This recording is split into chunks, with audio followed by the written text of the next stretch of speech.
तो कहा कि ठीक है भाई, इसको बुलाओ, दरबार में बुलाओ, उसका देखते हैं क्या उसका क्या विद्वत्ता है, क्या है वो, क्या उसका नॉलेज है।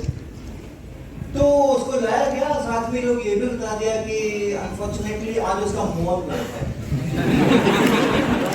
वो बोलेगा नहीं, लेकिन वो इशारों से सब चीजें का जवाब देगा। जो भी आप सवालात करोगे उसका वो इशारों से जवाब देगा। कल चला ही जाने वाला है, एक ही दिन अवेलेबल है, तो क्या करेंगे। तो कहते हैं कि इनके अपने जो विद्वान लोग थे, राजा थे, उन लोगों को कहा गया कि इसको जज करना है, इससे सवाल पूछो, इसको जज करना है। तो उन लोगों ने कुछ कुछ सवाल पूछे, अब उनको बोलना तो था नहीं, तो उन्होंने कुछ इशारे में कुछ जवाब दिया और उसका इंटरप्रिटेशन किया। इनका जो ये ग्रुप जो इनको लेकर के आया था कालिदास ने, उसने उसका इंटरप्रिटेशन किया। तो एक मुझे याद है, कई सारे जब मैंने बहुत बचपन में ये कहानी सुनी थी, तो कई सारे उसके बताए गए थे मुझे, लेकिन एक मुझे याद है कि लोगों ने एक प्रश्न पूछा कि ये ब्रह्म जो है, ये ब्रह्मांड जो है, ईश्वर जो है, ईश्वरीय सत्ता जो है, वो एक है, ऐसा करके, ऐसे आप कैसे आप बता सकते हो कि ये एक है, ऐसे करके लोगों ने सवाल उनके सामने में रखा। और कालिदास को समझ में आया कि ऐसे कैसे कर रहे हैं ये लोग, बोल रहे हैं तुम्हारी एक आंख फोड़ देंगे। तो इन्होंने दो उंगली दिखाई कि तुम्हारी दोनों आंख फोड़। और फिर इंटरप्रिटेशन करने वाले जो लोग थे, वाह वाह वाह वाह वाह वाह वाह करके बताए कि देखो कि ये कहते हैं कि नहीं, वो एक सत्ता नहीं है, वो हमेशा हर चीज के दो पहलू होते हैं, किसी चीज का एक पहलू नहीं होता है, हर चीज के दो पहलू होते हैं। तो अगर आपके अंदर में वो सत्य गुण है, तो उसका आपके अंदर में तम गुण भी हर एक आदमी इंसान के अंदर में होता है, इसलिए पूरा ब्रह्मांड जो है इस दो चीजों से चलता है, ऐसा कालिदास कहते हैं। तो मुझे लगता है कि मैं वही कालिदास हूँ।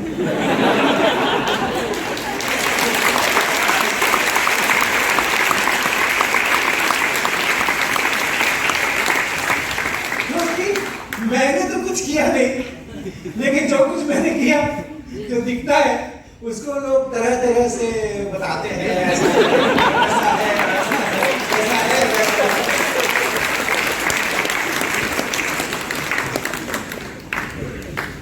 मेरी जो बहुत सिंपल सी कहानी है, कोई कॉम्प्लिकेशन है ही नहीं उसके अंदर में, तो कोई ज्यादा ट्विस्ट भी नहीं है। और सर ने जो कैटेगरी की बात कही, पता नहीं वही है जैसा इंटरप्रेट करना चाहोगे। तो जैसे जैसे हमारी जर्नी हुई है उसका थोड़ा सा हम यहाँ वर्णन करेंगे।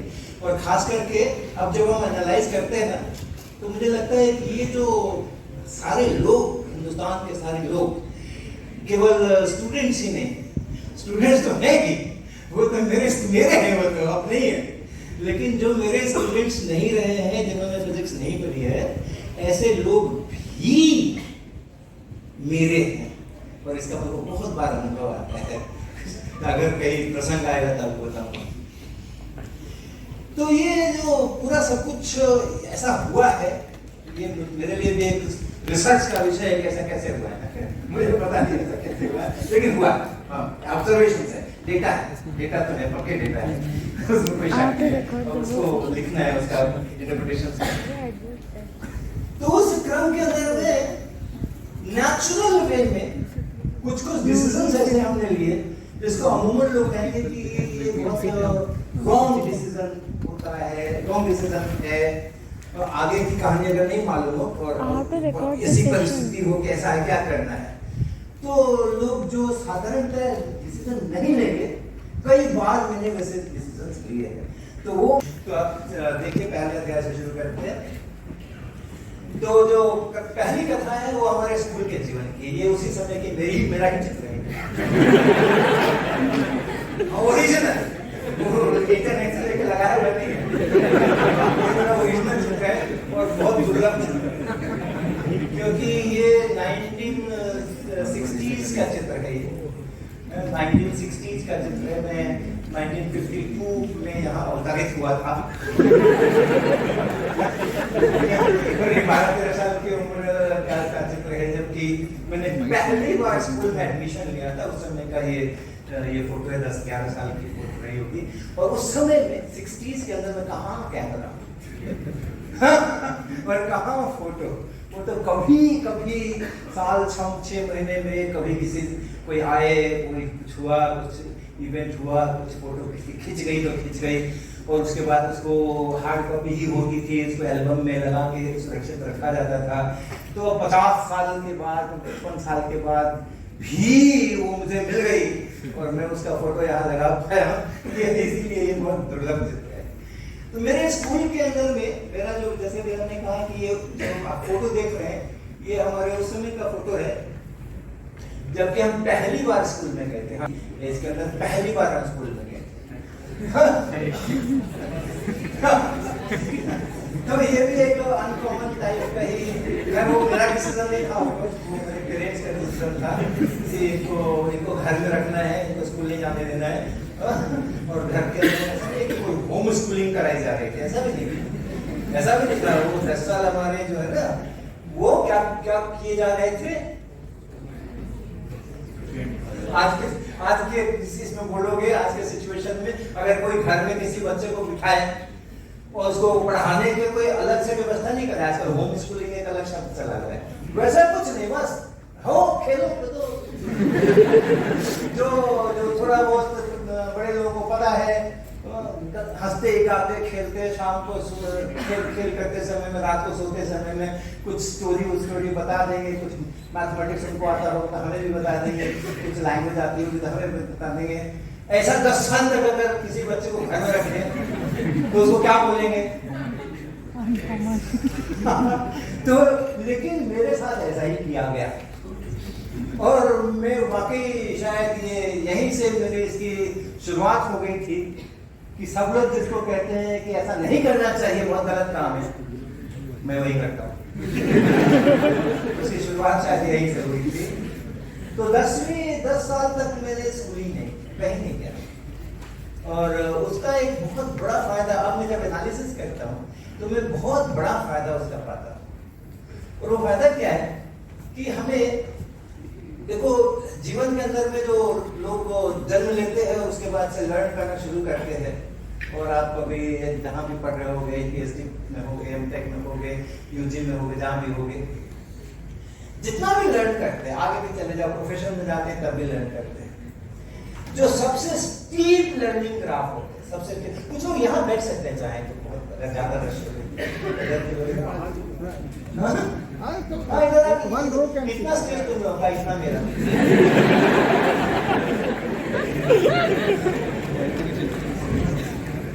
तो जो सबसे स्टीप लर्निंग होती है वो होती है नर्सरी में एडमिशन लेने के टाइम, राइट? बर्थ के बाद नर्सरी में एडमिशन लेने के पहले जो लर्निंग है, बहुत स्टीप लर्निंग है। मैं अभी कश्मीर में रह के आ रहा हूँ, तो जिन घरों में मैंने रात बिताई तो हर जगह उनके परिवार के सब लोगों से मुलाकात हुई। छोटा बच्चा बोलना भी, शब्द भी उतने बोलने शुरू नहीं किए, गोद में, उसकी माँ के गोद में है, और मैं यहाँ पर हूँ, और मैं उसको कह रहा हूँ कि मेरे पास आ जाओ, और एकदम से मुंह घुमा रहा है, और उसकी माँ भी वो कोशिश कर रही है कि वो मेरे पास आ जाए, तो वो बिल्कुल पूरा विरोध कर रहा है कि नहीं, आप ही की गोद में रहना है, ये पता नहीं कौन आ गए हैं, ये इनके पास नहीं जाना है। इतना छोटा बच्चा फेस रिकॉग्निशन कर रहा है, उसको पता है कि मेरे घर के जो लोग हैं, मेरी माँ है, मेरे पिताजी है, मेरे भाई बहन है, जिनको पहचानता है और दूसरों को नहीं पहचानता है ना, वो ज्यादा फर्क थोड़ी होता है, तो थोड़ा रिफाइंड वाला फर्क है ना। सबके 2 आंख है, सबके का नाक है, कान है। अब आप कुत्तों को देखोगे, बिल्लियों को देखोगे, तो अगर धारी वाली नहीं रही बदन के ऊपर तो सभी कुत्ते एक जैसे ही नजर आए, सभी कौवे एक जैसे नजर आते हैं कि नहीं? आप उसको पता कर सकता होगा तो ये वाला कौवा कल आया था, क्योंकि मेरी नजर नहीं है होती तेज। वो करते होंगे आपस में, वो आपस में करते होंगे। बहुत बार तो अपने जो सिख बंधु हैं वो लोग पगड़ी वगड़ी लगा करके, सबकी दाढ़ी वाली रहती है, तो मुझे तो बहुत पहचान नहीं आती कौन वाले कौन, सब एक से ही नजर आते हैं, सब एक से ही नजर आते हैं। लेकिन वो लोग बच्चे तो जानते भाई इंपर्सोनेशन थोड़ी करता है कोई किसी का। लेकिन ये इतना छोटा बच्चा कुछ महीनों का ये फेस रिकॉग्निशन कर सकता है, ये क्या कर बात है। और नर्सरी में एडमिशन लेने के पहले एक पूरी की पूरी लैंग्वेज सीख के रखता है कि नहीं। स्कूल में जब एडमिशन लेने के लिए जाता है तो वहां पे तो ऐसा नहीं होता है कि उसको अभी बोलना आ रहा है, वर्ड्स सीख रहा है, कम्युनिकेट नहीं करता, ऐसा तो नहीं है। उसके पहले तो खूब अच्छी तरह से बातचीत करता रहता है। एक पूरी लैंग्वेज, आप सोचो, एक पूरी लैंग्वेज बच्चे जो है वो 1-1.5 साल 2 साल की उम्र आते आते अच्छे तरह मास्टर कर लेते हैं इसको, जो भी घर में बोली जाती है, चाहे वो बंगला बोली जाए, चाहे वो उड़िया बोली जाए, चाहे वो हिंदी बोली जाए, चाहे वो असमीज बोली जाए या तेलुगु बोली जाए, जो भी घर में बोली जाती है।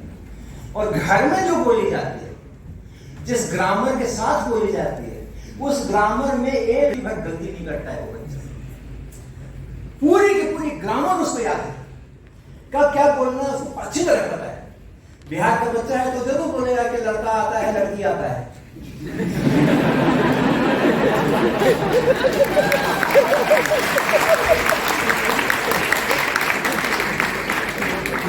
अरे क्या बताएं सर, वहां तो हॉल के अंदर में 1000 लड़का बैठा हुआ था।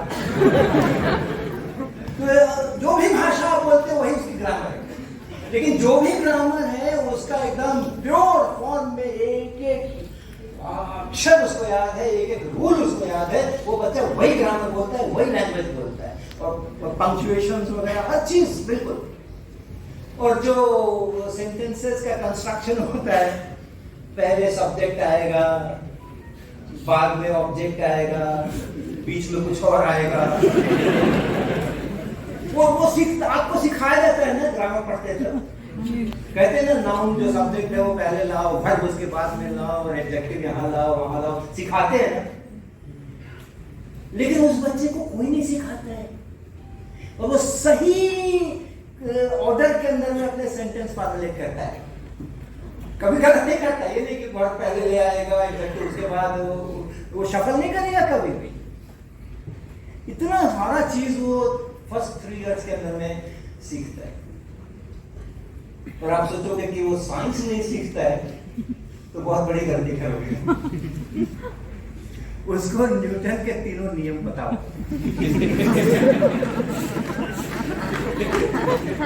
उस बच्चे को नर्सरी में आने के पहले, जैसे आप IISc और IIT में आने के पहले बहुत सारी तैयारी करके आते हो ना, तो बच्चा नर्सरी में आने के पहले न्यूटन के 3 नियम की तैयारी करके नर्सरी में।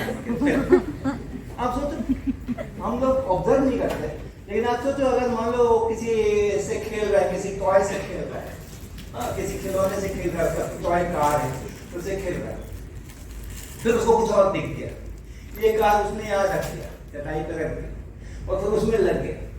घंटे भर बाद उसको फिर से मन हुआ कि चलो अब कार खेलते हैं। वो कार को उठाने के लिए, दोबारा लेने के लिए कहाँ जाता है? क्यों? Object at rest, stays at rest.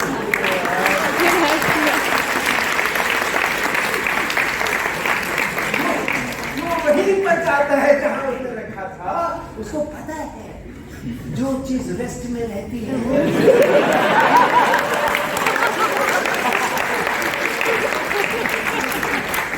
Rest में ही रहती है, वो हिल नहीं सकती है वो। जब तक आगे भी है ना, जब तक कि कोई एक्सटर्नल फोर्स नहीं लगाए, अगर उसको वहां पे वो टॉय कार दिखाई नहीं पड़ती है, मम्मी तुमने लिया क्या? भैया तुमने लिया क्या मेरा कार? किसने उठाया? पूछता है ना, किसने उठाया? ये क्या बोल रहा है वो बोल रहा है कि किसी ने एक्सटर्नल फोर्स लगाया है, किसी ने एक्सटर्नल फोर्स लगाया है, रेस्ट से मोशन में आ गया है वो, तो किसी ने एक्सटर्नल फोर्स लगाया है। अब बोलो और क्या चाहते हो? और न्यूटन सेकंड लॉ भी उसको पता है, न्यूटन सेकंड लॉ को पूरा पता है वेक्टर के साथ।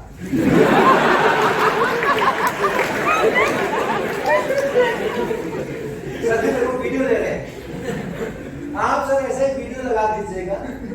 और एक बच्चे को जो अभी स्कूल जाना जिसने शुरू नहीं किया है, उसको खड़ा कर दीजिएगा गार्डन के अंदर में, और आप खड़े हो जाएगा, पेरेंट खड़े हो जाए, कोई भी भाई कोई भी खड़ा हो जाए, उसका बॉल खेलेंगे।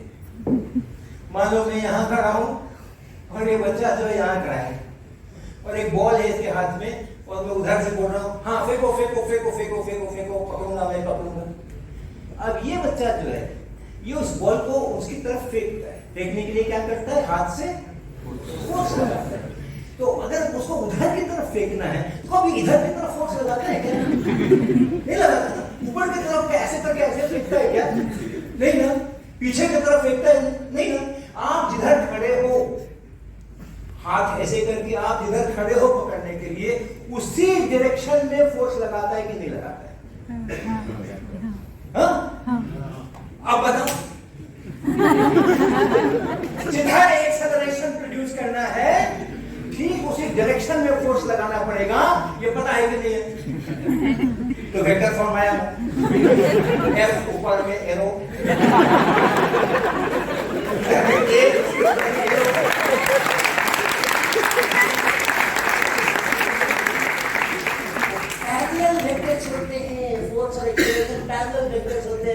जिधर फोर्स लगाओगे उधर ही एक्सेलरेशन पता होगा। ये वेक्टर नेचर उसको अच्छी तरह से मालूम है। जिधर उसको फेंकना होता है उधर ही की तरफ अपने हाथ से वो फोर्स लगाए। और अगर वीडियो रिकॉर्डिंग चल रही है तो आप 5 फीट पे खड़े हो और उसके हाथ के एक्शन को रिकॉर्ड करो, और फिर जरा 12 फीट पे चले जाओ और उसके हाथ के एक्शन को रिकॉर्ड करो।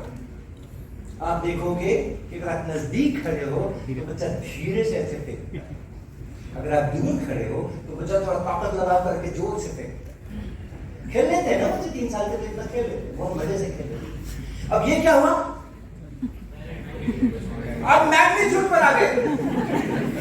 ज्यादा एक्सेलरेशन चाहिए, ज्यादा स्पीड क्रिएट करनी है। पहले तो ये पता है कि अगर ज्यादा डिस्टेंस जाना है उसको तो ज्यादा स्पीड क्रिएट करनी पड़ेगी। तो स्पीड में और डिस्टेंस में जो रिश्ता है वो भी पता है, वो भी प्रोपोर्शनलिटी का रिश्ता पता है। और ज्यादा स्पीड करनी पड़ेगी, मतलब ज्यादा एक्सेलरेशन देना पड़ेगा, तो उसके लिए ज्यादा फोर्स लगाना पड़ेगा। तो ये भी है कि मैग्नीट्यूड में ज्यादा एक्सेलरेशन के लिए ज्यादा फोर्स लगाना पड़ता है, ये भी उसको पता है ना।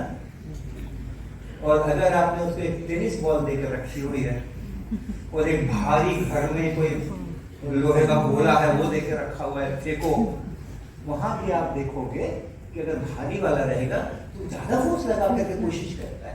मास के प्रोपोर्शनल ये भी पता है। एक्सेलरेशन के प्रोपोर्शन फोर्स लगाना है ये भी पता है, मास के प्रोपोर्शन फोर्स लगाना है ये भी पता है, जिधर एक्सेलरेशन चाहिए उधर भी फोर्स लगाना है ये भी पता है। और क्या चाहिए आपको? से कह रहा हूं मैं, वो एकदम पूरा पढ़ के आया। आप टेस्ट ले लो उसका, टेस्ट ले लो, फर्स्ट लो, सेकंड लो, थर्ड लो, और थर्ड लो में तो कुछ कहने नहीं।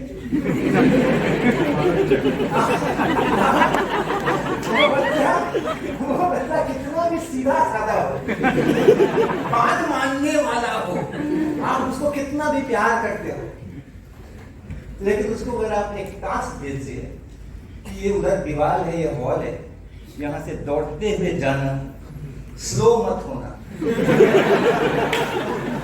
स्लो मत होना, और दीवार में जैसे दौड़ रहे वैसे ही जाता कि सिर्फ दे मार, वो करेगा क्या? नहीं करेगा, पहले तो चलेगा ही, फिर आप ज्यादा आंख दिखाओगे तो चलना शुरू करेगा, धीरे धीरे चलेगा, फिर तेज अगर चला भी तो दीवार के पास जाते एकदम डिसलरेट करेगा, और भी वैसा हट हिट नहीं करेगा। क्यों? उसको पता है मैं जितनी जोर से अपना सिर मारूंगा दीवार पे,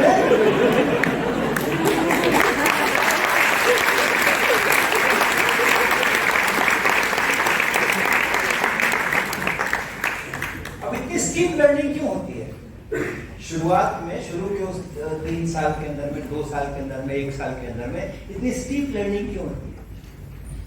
इसलिए होती है कि उसके लिए कोई सिलेबस डिजाइन नहीं किया गया है।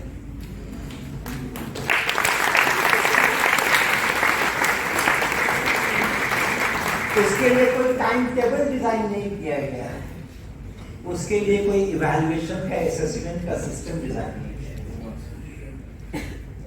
लर्निंग बहुत फास्ट है, ये नेचुरल प्रोसेस ऑफ लर्निंग है इंसान का, ये इंसान का नेचुरल प्रोसेस ऑफ लर्निंग है।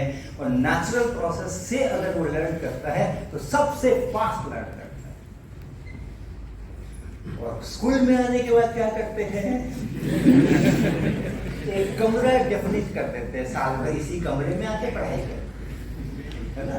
वो जो अपने महात्मा बुद्ध थे, उन्होंने बहुत जगह घूम घूम करके ज्ञान प्राप्त करने की कोशिश की, लेकिन बोध गया उस पर्टिकुलर पेड़ के नीचे जब वो बैठे तभी उनको ज्ञान प्राप्त हुआ, बाहर घूमने से ज्ञान प्राप्त नहीं हुआ।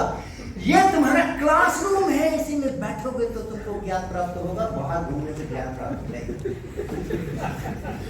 हम यहां से शुरुआत करते हैं, पीरियड्स डिसाइड करते हैं, 8 to 8:50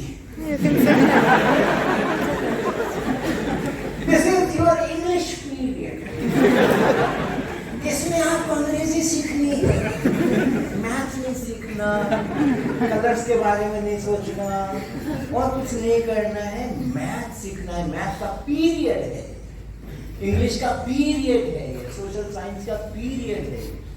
हमने वो जब साइंस पढ़ाने जाते हैं तो एक लेबोरेटरी नाम की जगह पर उनको लेकर के जाते हैं, जहां कुछ ऐसी चीजें लटकी रहती है, पड़ी रहती है, जो उनको लगता है कि हम किसी दूसरी दुनिया में आए, ये तो कभी देखी नहीं थी। और कुछ लाल पीली बत्तियां होंगी, कुछ डायल्स होंगे, कुछ इधर ऐसा वैसा नंबर लिखा होगा, कुछ पता नहीं क्या क्या लगा पड़ा होगा। हीट का एक्सपेरिमेंट कर रहे होंगे तो उसके लिए भी एक अलग अजीब सा बर्तन रखा होगा पानी भर करके। लाइट का एक्सपेरिमेंट करेंगे तो उसके लिए भी विचित्र किस्म की व्यवस्थाएं होंगी। तो उसको वो साइंस की ट्रेनिंग कहते हैं। तो ये जो इतना सारा रेजिमेंटेशन है, टाइम का, टाइम टेबल का, रोजाना की टाइम टेबल का, और जो एनुअल वाला है वो भी, इतने महीने के बाद पहला एग्जाम, इतने महीने का दूसरा एग्जाम, और अगर नहीं पास किए तो फिर से पढ़ो, फिर से दो। हम अपने बच्चे को कभी नहीं कहते, 2 साल के 1.5 साल के बच्चे को कभी नहीं कहते 1.5 साल 18 महीने का हो गए, तुम्हें अभी 2 के बाद 3 से गुना करना नहीं आता, तुम्हारा तो टर्म खत्म हो रहा है जुलाई।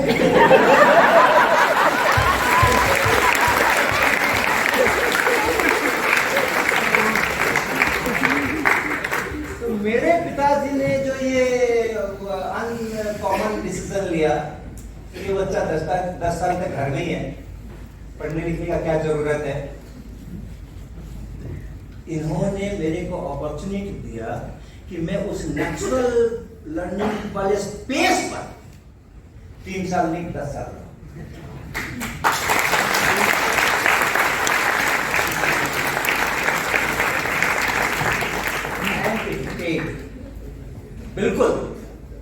बिल्कुल मैं बिल्कुल रिकॉग्नाइज करता हूं कि उन्होंने ये जो निर्णय लिया मेरे बारे में, इट पेड।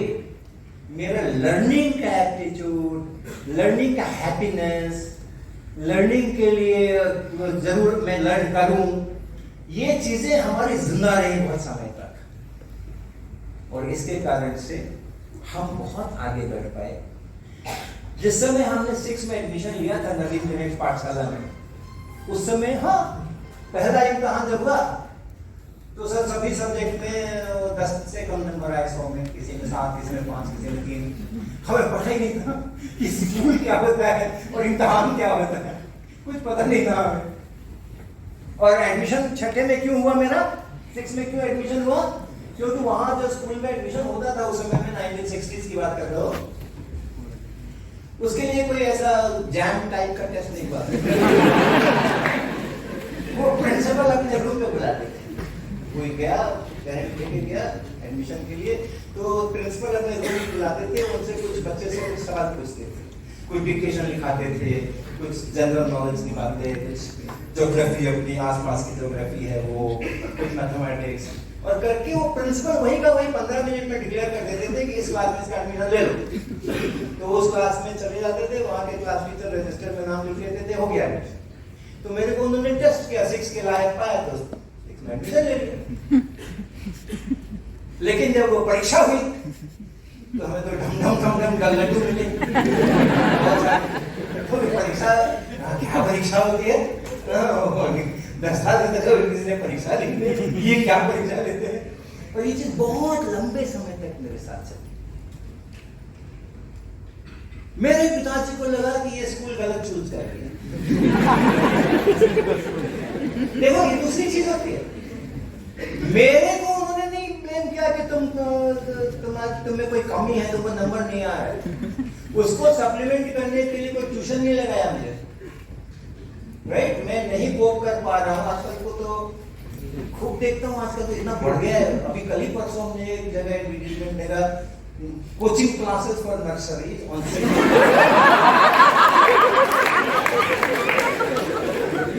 आगे नीचे लिखा है coaching classes for nursery students based on CBSE pattern.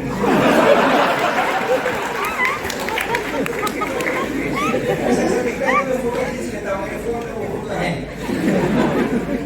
Evidence. उन्होंने मेरे को ट्यूशन नहीं लगाया, मुझे ब्लेम नहीं किया, स्कूल को ब्लेम किया। ये कैसा स्कूल है, मेरे बच्चे को, इतने होशियार बच्चे को ये कम नंबर देता है। ओके, तो दूसरे स्कूल में लेके चले गए। तो उसका नाम था आदर्श विद्यालय, नवीन गणेश पाठशाला। अब वहां पे चले गए 1 साल के बाद, फेल वाला ग्रेड कार्ड। वहां पे भी वही कहानी, ग्रेड कार्ड कौन देखता था। प्रिंसिपल ने अपने कमरे में बुलाया, 2-4 सवाल पूछे, ये किया वो किया। एक्चुअली उनको पहले दिखाया भी नहीं गया था, तो सीधे किताबें मेरे लेकर के गए थे। 7th में ले लो इसका एडमिशन।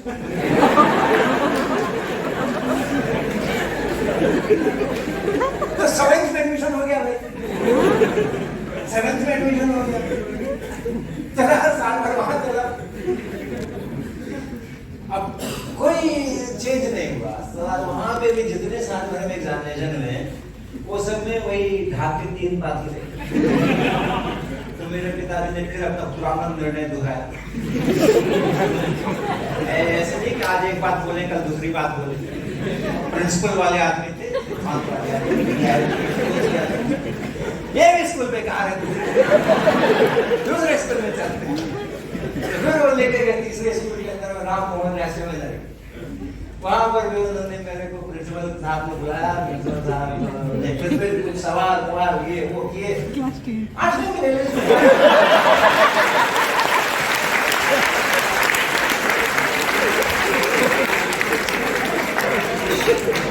क्या मतलब निकल रहा है, क्या मतलब निकल रहा है। मेरी लर्निंग हो रही थी, मेरी लर्निंग हो रही थी, एग्जामिनेशन में नंबर नहीं मिल रहे। लर्न करना, चीजें सीखना और इम्तिहान में नंबर लाना, इसके बीच का कोरिलेशन फैक्टर बहुत थोड़ा सा होता है, ओनली स्लाइटली।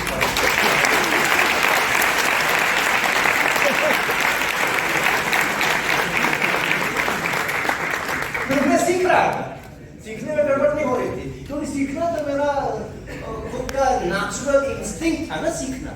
10 साल मैंने सीखा है, सीखने में क्या, जहां से जो मिला सीखा। 10 क्या करते हैं 3 साल तक में बच्चे क्या करते हैं, जहां से जो दिखाई पड़ा वहीं से सीख लिया, जहां जैसा देखा ये हो रहा है वो हो रहा है, उसी से सीख लिया, सीखते रहते। तो मैं भी स्कूल जाता था, रोजाना क्लास में बैठता था, जो होता था वहां से जो मिलता था सीख लेते थे, सीख लिया। इम्तिहान क्यों दो, सीखने के लिए स्कूल जाते हो ना, पढ़ाई लिखाई क्यों करने के लिए जाते हैं लोग। तो किसी से पूछो, किसी भी सभा में, स्कूल स्टूडेंट्स, कॉलेज स्टूडेंट्स, कोई भी, भाई आप स्कूल क्यों जाते हो, सब ही बताएंगे ज्ञान प्राप्त करने के लिए। हम कुछ कंट्रीब्यूट करना चाहते हैं, वगैरह वगैरह बोलेंगे। कोई नहीं बोलेगा कि इम्तिहान के लिए जाते, नंबर लाने के लिए जाते सब नंबर लाने के लिए। लेकिन मेरे साथ सब उल्टा था, मुझे तो सीखने का जब मौका मिला था, आज ये सीख लिया। और इम्तिहान देने के लिए बोलोगे तो फालतू काम है, ये सब तुम जानो होगा, हमें क्या मालूम। तो मेरे पिताजी ने अब क्या डिसीजन लिया, दूध का चला मुठा फूक फूक के बताया। उन्होंने स्कूल को रिक्वेस्ट किया कि आप इसका 7th में ही एडमिशन ले लो, ये ना इम्तिहान में अच्छा नहीं करता है, तो अगर 7th में ही ले लोगे तो शायद अच्छा करेगा। तो मेरा 7th में एडमिशन करवाया उन्होंने दोबारा दूसरे स्कूल में। कोई नतीजा नहीं निकला साहब कोई नतीजा नहीं निकला। ऐसे हमारे स्कूल की कहानियां चली हैं। तो फायदा क्या हुआ मेरे को, ये इस तरह के जो अजीब अजीब और गरीब डिसीजंस लिए गए, उनका फायदा मुझे क्या मिला, और इसीलिए उस लिगेसी को मैं कंटिन्यू कर रहा हूं। एक अजीब वो गरीब डिसीजंस लेने की लिगेसी को मैं कंटिन्यू कर रहा हूं। फायदा मुझे ये मिला कि मेरे थिंक करने के, लर्न करने के जो भी उसके सिस्टम्स मेरे इसमें रहे होंगे न्यूरल नेटवर्क के अंदर में, वो कभी कमजोर नहीं पड़े, वो कभी कमजोर नहीं पड़े। बहुत बड़ा फायदा हुआ। इम्तिहान पर क्या करेंगे नंबर लेकर के, आज मैं आपको बता रहा हूं तो आपको पता चल रहा है कि अरे इनको इतना कम नंबर आता था, बेकार बोला है आपने।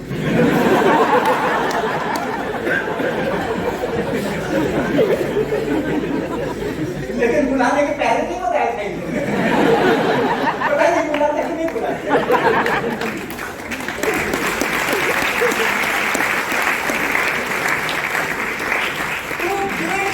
क्या करोगे 90-95-97 वाला 98-99% वाला, क्या करोगे वो क्रेडिट कार्ड में? अगर 10-15-20 नंबर लाने वाला भी स्टेज के ऊपर आ सकता है,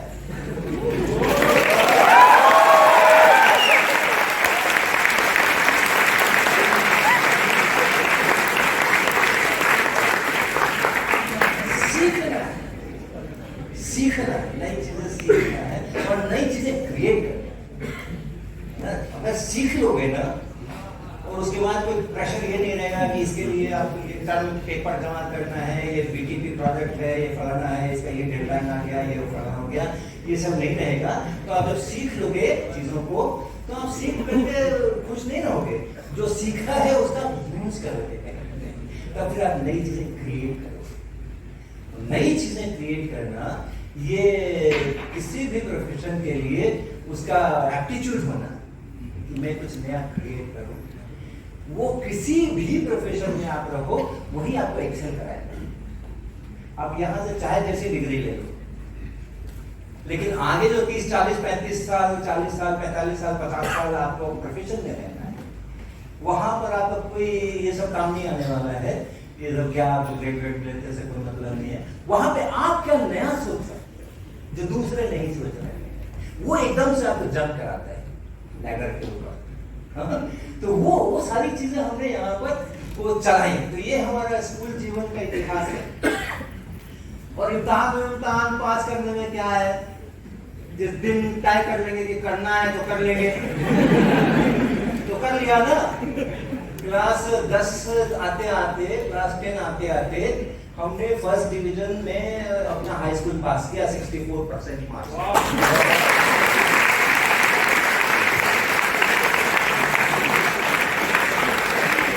और फिर आते आते यूनिवर्सिटी के अंदर में मेरे ख्याल से उस 400 इधर 300 700 1000 विद्यार्थी करीब होते थे क्लास में, क्लास 2 में पटना यूनिवर्सिटी जो लेती थी एग्जाम, उसमें 13 नंबर के पोजीशन पे मेरा नाम आया।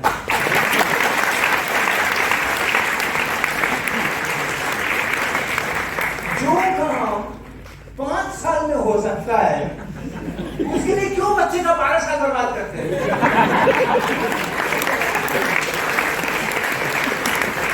जो काम 5 साल में हो सकता था करके दिखाया हमने, और हम कोई ऐसा एक्स्ट्रा ऑर्डिनरी गॉड गिफ्टेड फलाने ढिमाके नहीं ओके, हर कोई करके दिखा सकता है। उसको नेचुरल वे से लर्निंग से उसको डिबार मत करो, उसको नेचुरल वे से लर्न करके मैक्सिमम मौका दो, कोई भी करके दिखा सकता है। तो ये हमारा इसकी कथा रखी, और जो डिसीजंस थे वो उस प्रकार के थे। अंग्रेजी मुझे कभी किसी ने नहीं पढ़ाई, और इसलिए हमें अंग्रेजी अभी भी नहीं आती है। IIT में 23 साल कट गए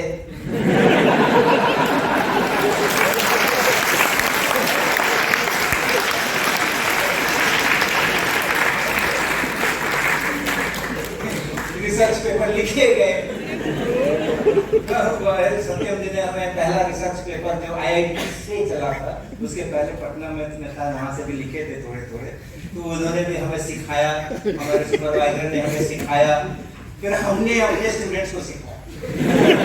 अंग्रेजी में रिसर्च पेपर लिखना हमने सिखाया।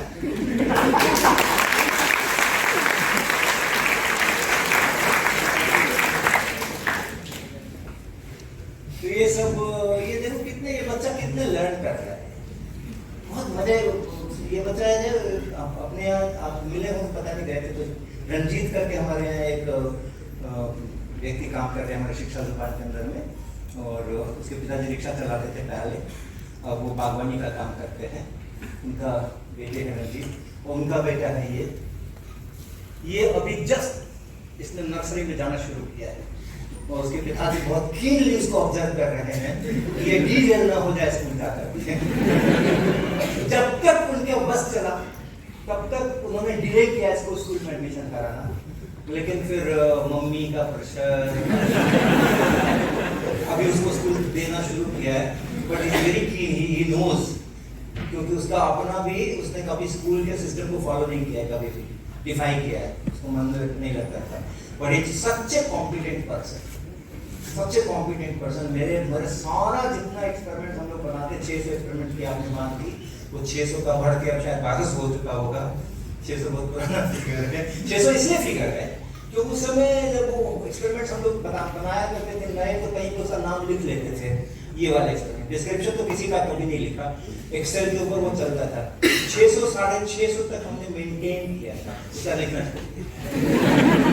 10 साल पहले कभी हमने लिखना छोड़ दिया, ये 10 साल में क्या किया। तो ये जो लर्निंग हो रही है ना इस समय में, ये है नेचुरल प्रोसेस है लर्निंग का। इससे जितना नजदीक रहोगे, मैं कहता हूँ अपने सिस्टम में भी, हमें पता है कि स्कूल कॉलेज के सिस्टम में हम ऐसा नहीं कर सकते जैसा मेरे साथ हुआ है, वैसा नहीं कर सकते।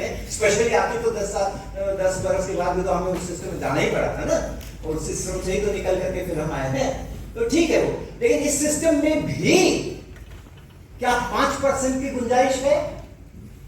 ये जो नेचुरल खुद से लर्न करना है, सिचुएशन से लर्न करना है, कोई बताने वाला नहीं है, कोई उसका इम्तिहान नहीं होने वाला। लेकिन लर्निंग का एंजॉयमेंट मिलना चाहिए, इसकी व्यवस्था संस्थान कर सकता है। 5%, 10%, 15%, कितना कर सकता है? जितना आप इस नेचुरल प्रोसेस ऑफ लर्निंग को एमलगमेट करा सकेंगे अपने सिस्टम में, उतना ही हमारी जो क्वालिटी है वो बढ़ेगी। ओके, तो अब दूसरी कथा है कॉलेज के टाइम का जो जीवन है हमारा। ये भी मैं ही हूँ, ये जो सूखा हुआ चेहरा ये भी मैं ही हूँ।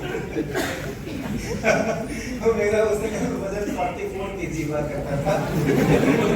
डिग्री ले रहे थे, आए मास्टर की जब डिग्री ले रहे थे उस समय एक बार जब मैंने पटना यूनिवर्सिटी लेक्चर ज्वाइन किया, तो वहाँ रिफ्रेशर कोर्स चल रहा था कोई, मैं उसमें गया था एज रिसोर्स पर्सन।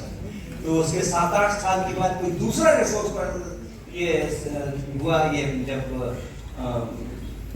दूसरा इस तरह का क्लास जब हुआ, तो फिर से मैं 6-7 साल के बाद गया, तो एक सज्जन मेरे को मिले और उन्होंने कहा कि आप जब पिछली बार आए थे क्लास उस साल के अंदर में, तो हमने उस कोर्स में भाग लिया था। तो वो मैं पटना भी गया था अभी कुछ दिन पहले, नहीं उस समय में, उसी समय में जो 6 साल पहले वाला कोर्स था, उस समय में पटना भी गया था। और फिर उन्होंने बताया कि वहाँ एक और वर्मा जी है, बहुत बदमाश जी है, दुबले पतले से। तो हमको एक बताया, हमने उनको बताया कि दुबला पतला कोई वर्मा जी वहाँ नहीं है, जो दुबला पतला था वही मोटा था जाओ।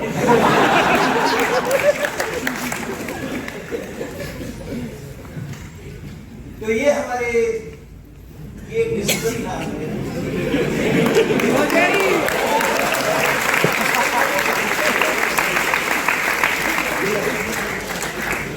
प्रैक्टिकल बातें मैं बहुत करता हूँ, प्रैक्टिकल बातें नहीं जिंदगी आराम से गुजरती अगर इंजीनियरिंग लाइन में जाते, वहाँ जॉब अच्छे मिलते हैं, सैलरी ज़्यादा मिलती हैं। टीचिंग में जाओगे तो क्या होगा, उस समय में इंजीनियर्स की सैलरी टीचर्स की सैलरी से ऑलमोस्ट डबल या 2.5 टाइम्स हुआ करती थी। ये 70s की बात आ गई अब, या लेट 60s कह लो या अभी 70s कह लो, वो बात आ गई है। 1971 की एक्चुअली बात है। और सब लोग जिसको भी लगता था कि वो जेई कर सकता है, वो जेई के लिए ही, ऐसा नहीं था जैसा आजकल का विचित्र आग लगी हुई है। वैसा नहीं था, लेकिन हाँ तपिश तो थी। हाँ। तो जब मैंने बोला कि मैं जेई का फॉर्म नहीं भरूंगा, तो मेरे भैया ने, बड़े भैया ने मेरे को एक बार पूछा, क्यों नहीं भरोगे, अच्छा ना इंजीनियर बनोगे, अच्छा से काम करोगे। तो मैंने कहा नहीं, मेरे को टीचर बनना है। उसी समय स्कूल के समय में और फिर कॉलेज के समय में तो टीचर बनना है, इंजीनियर नहीं बनना है। क्यों? मेरे टीचरों ने मुझे कम नंबर दिए थे और मैं उनको बहुत आदर करता था। जो मुझे बहुत कम नंबर देते थे, मैं उनको बहुत आदर करता था। सबके नाम मुझको आज तक याद है, स्कूल वालों के सब सब्जेक्ट वाइज पूछ लोगे तो बता दो। मैं सबका बहुत आदर करता था और उसी समय तय था ऑलमोस्ट कि मुझको टीचर बनना है, कुछ नहीं। कहाँ बनना है वो पता नहीं, लेकिन बनना टीचर है और कुछ नहीं। ऑलमोस्ट उसी समय में फिक्स था, बिल्कुल माइंड के अंदर फिक्स था, स्कूल टाइम। और उनको भी पूछ लेता ना कोई कि भाई आपके स्कूल के बताओ जरा इंटेलिजेंट बच्चे, मेधावी बच्चे कौन कौन से हैं, तो सबसे पहला नाम वो मेरा ही लेते थे, नंबर नहीं देते थे। तो मैं तो बोला मेरे को टीचर ही बनना है। जैसा मेरे टीचर ने मेरे मन के अंदर में जगह बनाई थी अपनी, मुझे भी विद्यार्थियों के मन के अंदर में जगह बनानी है। ये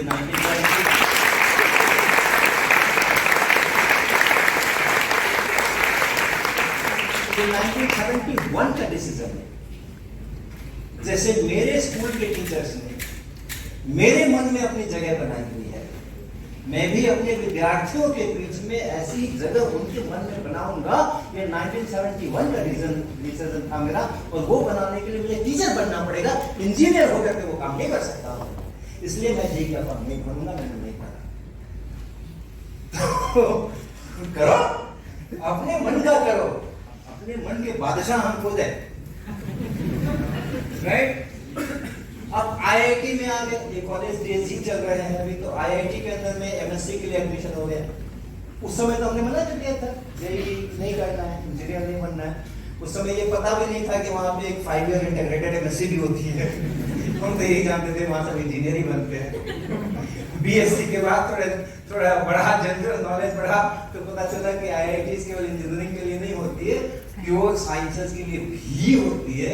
तो हमने कहा हाँ, तब चल सकते हैं, चल सकते हैं, अभी टीचर बनने का चांस है।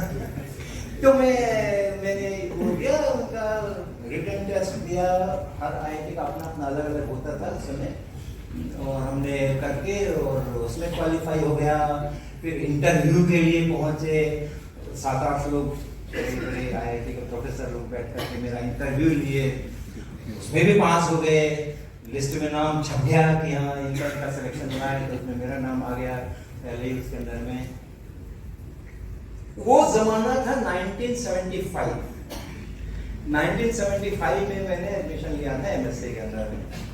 और जब मैं बीएससी कर रहा था पटना में, उस समय में एक बहुत बड़ा आंदोलन बिहार में चल रहा था और आगे भी फैल रहा था, जिसको हम लोग कहते हैं जेपी मूवमेंट, जयप्रकाश नारायण। और वो इतना बड़ा एजुकेशन था पूरा, और आइडिया था कि जितना करप्शन है और जितना तरह का अनॉमलीज है और सोशल एविल्स हैं, उन सबको खत्म कर देना है और नए बिहार का निर्माण करना है वगैरह वगैरह। उसकी स्टूडेंट्स यूनियन जो थी हमारी यूनिवर्सिटीज की, उन लोगों ने उसको किया था सारा, और जयप्रकाश नारायण उसके लीडर हुआ करते थे। तो उसमें भी झंडा लेकर के चल यहाँ धरना देना है, वहाँ से करना है, ये करना है, भाषण भी देख ही रहे हो।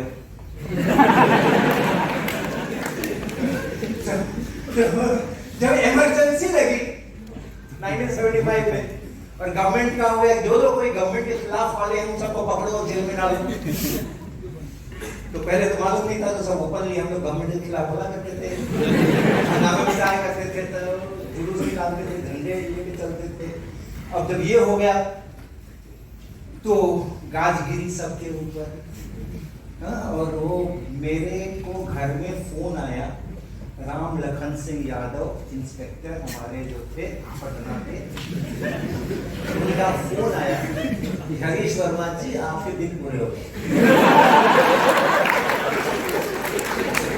आज शाम को मैं आ रहा हूँ आपको अरेस्ट करने के लिए, घर पे रहना, भागना नहीं। अगर घर पे नहीं मिले तो ज्यादा दुर्गति होगी, खोज तो मैं लूंगा ही। अच्छा ये कि घर पे रहना, तो हमने कहा कि ठीक है घर पे रहेंगे।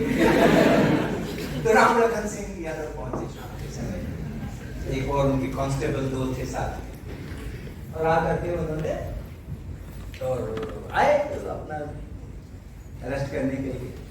तो हमने उनको प्यार से बिठाया, फिर हमने उनको चाय भी पिलाई, फिर हमने उसको बिस्किट भी खिलाया, लेकिन वो आदमी बहुत ईमानदार था।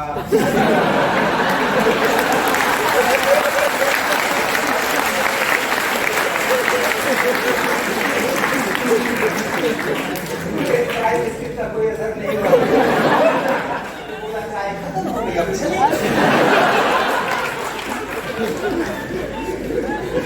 मैंने कहा कि आपको दिखाने के लिए ना मैंने एक कागज रखा हुआ है, वो आप देख ले, क्या चलते हैं।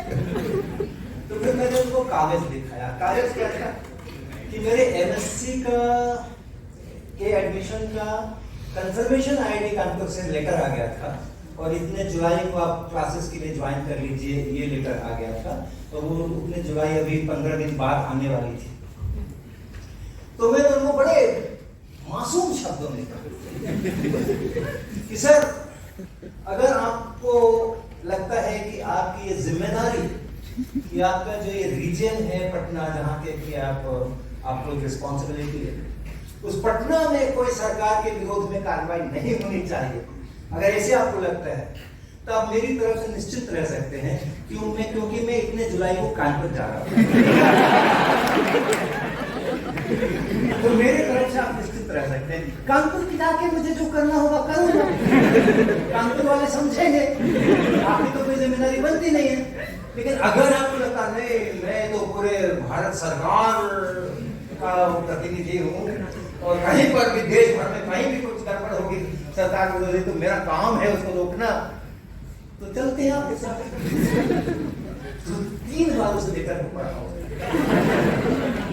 कंफर्म किया कि ठीक जेन्युइन लेटर है, ऐसे ही कुछ टाइप करके नहीं रख दिया। फिर उसका जो हार्डेंड फेस था वो मेल्ट हुआ, फिर वो मुस्कुराया पहली बार इतनी देर के बाद, और उसने कहा कि देखो ये जो अभी हो तुम यहाँ 12-15 दिन घर से बाहर नहीं निकलना, हमें कोई लटपट नहीं चाहिए, कोई मीटिंग नहीं, कुछ नहीं, कोई प्लानिंग नहीं, किसी चीज के अंदर में इन्वॉल्व नहीं होना है, और अगर हो गए तो उसके बाद तो फिर खैर नहीं है। हमने कहा हाँ एकदम नहीं, एकदम नहीं, मेरे को भी बहुत सारे काम रहते हैं, 2-4 दिन काम करके क्या कर लूंगा। IIT कानपुर में आ गए सब, किसी को पता नहीं, सत्यम जी आप जानते हैं, मतलब हम लोगों को पता है।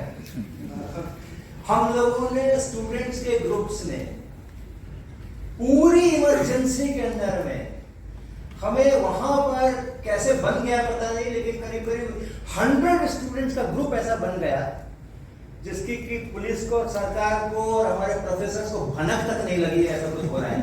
कभी कभी ऐसा करना चाहिए, प्रोफेसर को भनक नहीं लगनी चाहिए, हम क्या कर रहे हैं।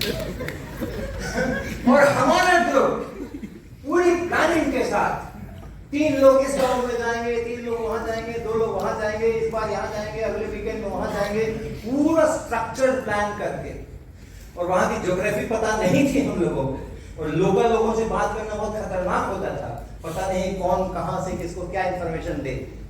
लेकिन उन सब के अंदर से हम लोगों ने हर एक वीकेंड को हम लोग गायब रहते थे और गाँव में जाकर 3-4 घंटे लोगों को ये समझाते थे कि इमरजेंसी का मतलब क्या होता है, डिक्टेटरशिप का मतलब क्या होता है और डेमोक्रेसी का मतलब क्या होता है।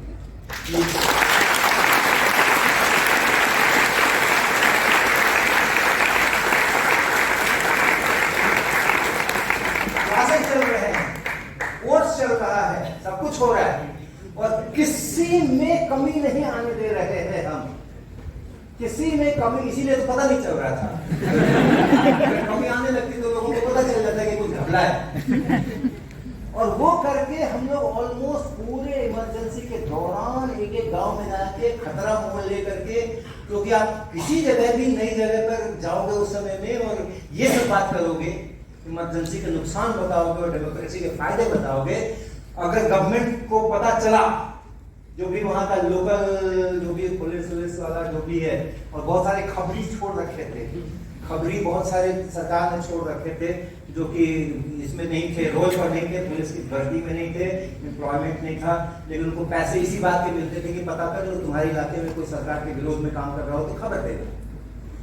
तो हम नई जगह पे जाते थे, पूरे रिस्क के साथ जाते थे, हमें पता था कि कहीं कोई चूक हुई, लेकिन उस समय में हमारे बहुत सारे स्किल्स काम आए। नए प्लानिंग्स कर सकना, हाँ, नई योजनाएं कर सकना, अपनी तरफ कुछ क्रिएट कर सकना, ये स्किल अगर है तो आप बहुत कुछ करोगे। और ये स्किल नहीं है जो हमें कहा गया है वो करेंगे, मैनेजमेंट जो कह रहा है वो करेंगे, तो आप करोगे, अच्छी तरह से करोगे, अच्छे से निभाओगे उसको, लेकिन आप कोई बहुत ऊंचा काम नहीं करने वाले हो फिर।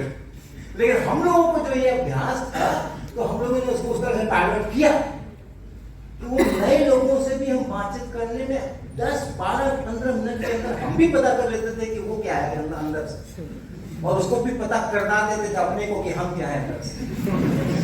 और उसके बाद खुल करके बातचीत होती थी और ट्रेनिंग होती थी, पूरी पॉलिटिकल ट्रेनिंग होती थी कि क्या मतलब हो रहा है पूरी इमरजेंसी। तो ये हम लोगों ने टेकअप किया। और ये एक पटना से आकर के बच्चा यहाँ एडमिशन ले MSc पढ़ने के लिए आया है और गांव-गांव जाकर के सरकार के विरोध में नारे लगवाए। ये कैसा डिसीजन है? लेकिन लिया हम लोगों ने, ऑर्गेनाइज किया, लोगों को, दूसरे स्टूडेंट्स को मोटिवेट किया, ग्रुप बना करके प्लान किया और बाद में जब इमरजेंसी लिफ्ट हुई और इलेक्शन का अनाउंसमेंट हुआ तो ये पूरा ग्रुप अब सामने आ गया। उस समय लोगों की आंखें फटी रही कि ये क्या हुआ, ये IIT के इतने सारे विद्यार्थी ये क्या कर रहे हैं, इलेक्शन का कैंपेन में कैसे लग गए ये, और जिसका नाम भी नहीं जानते हैं कि कौन उनका कैंडिडेट है, उसके लिए कैंपेन कर रहे हैं, उसके लिए वोट मांग रहे हैं, घर घर जाकर के उसके लिए वोट मांग रहे हैं, इस निशान के ऊपर मुहर लगाना।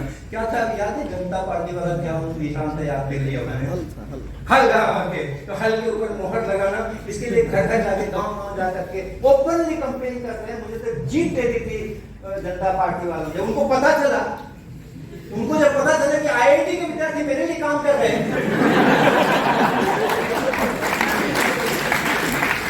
तो भागे आए, हमसे अच्छी बातचीत हुई, क्या चाहिए आपको, तो बाद में उन्होंने कुछ फैसिलिटीज, हमें एक जीप तो मुझे ही मिल गई थी, उसमें वो फॉर्म लगा हुआ, हम उसको लेकर के इलेक्शन कैंपेन करते थे। ये हमने ये सब था। लेकिन ये भी ध्यान रखिएगा कि MSc के पहले सेमेस्टर के अंदर में, दूसरे सेमेस्टर के अंदर में जब ये इमरजेंसी चल रही थी, सभी कोर्सेज में मैंने A लाया, किसी ने B नहीं लाया।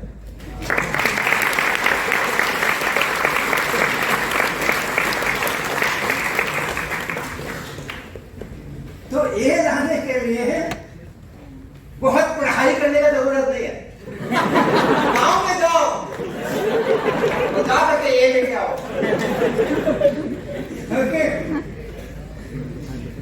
फिर उसी के बाद आ गया कि जैसे कह रहे थे ना, अभी MSc में चूंकि मेरा ग्रेड पॉइंट 9.9 या 10 लगे हैं, वो लास्ट थर्ड सेमेस्टर के अंदर में हमें एक B मिल गया था, जिसके लिए हमने अपने प्रोफेसर से बहुत झगड़ा किया। आप लोग करते हो, जब आपको ग्रेड कम मिलते हैं तो नंबर आपको कम मिलते हैं तो करते हो झगड़ा, तो हम लोग तो कर लेते थे। तो हमने बड़ा झगड़ा किया HS मनी साहब, हमने बड़ा झगड़ा किया, हमसे वो 10 से बस B का B रहे। और B हुआ किस लिए सर? B इसलिए हुआ कि डॉक्टर AP शुक्ला जो हमें वो कोर्स दे रहे थे क्वांटम मैकेनिक का सेकंड कोर्स, फर्स्ट कोर्स के पहले दे चुके थे वो, और उसमें ऑफकोर्स मुझे उन्होंने सबसे ज़्यादा नंबर भी दिए थे, उनके सबसे ज़्यादा फेवरेट भी मैं ही स्टूडेंट था पूरे क्लास के अंदर में। कोई चक्कर ही नहीं था क्वांटम मैकेनिक्स में बी लाने का, कोई चक्कर ही नहीं था। लेकिन मेरे फाइनल एंड सेमेस्टर एग्जामिनेशन के 15 दिन पहले, 2 वीक पहले, एक दिन सवेरे जब हम सोकर उठे तो हमें पता चला कि आज रात को पुलिस की रेड हो गई और एपी शुक्ला जी हमारे फिजिक्स के प्रोफेसर और भूषण लाल ध्रुपद जी हमारे मैकेनिकल इंजीनियरिंग के प्रोफेसर, इन दोनों सीनियर प्रोफेसर्स को पुलिस रात को 2 बजे अपने अपने घर से उठा के ले गई। और बाद में जब उसके और इंफॉर्मेशन आई तो पता चला कि उनके ऊपर चार्ज लगाया गया है कि आईआईटी कानपुर से होकर जो रेलवे लाइन जाती है, मेन गेट के से होकर कैसे रेलवे लाइन जाती है, ये दोनों लोग पटरियां उखाड़ रहे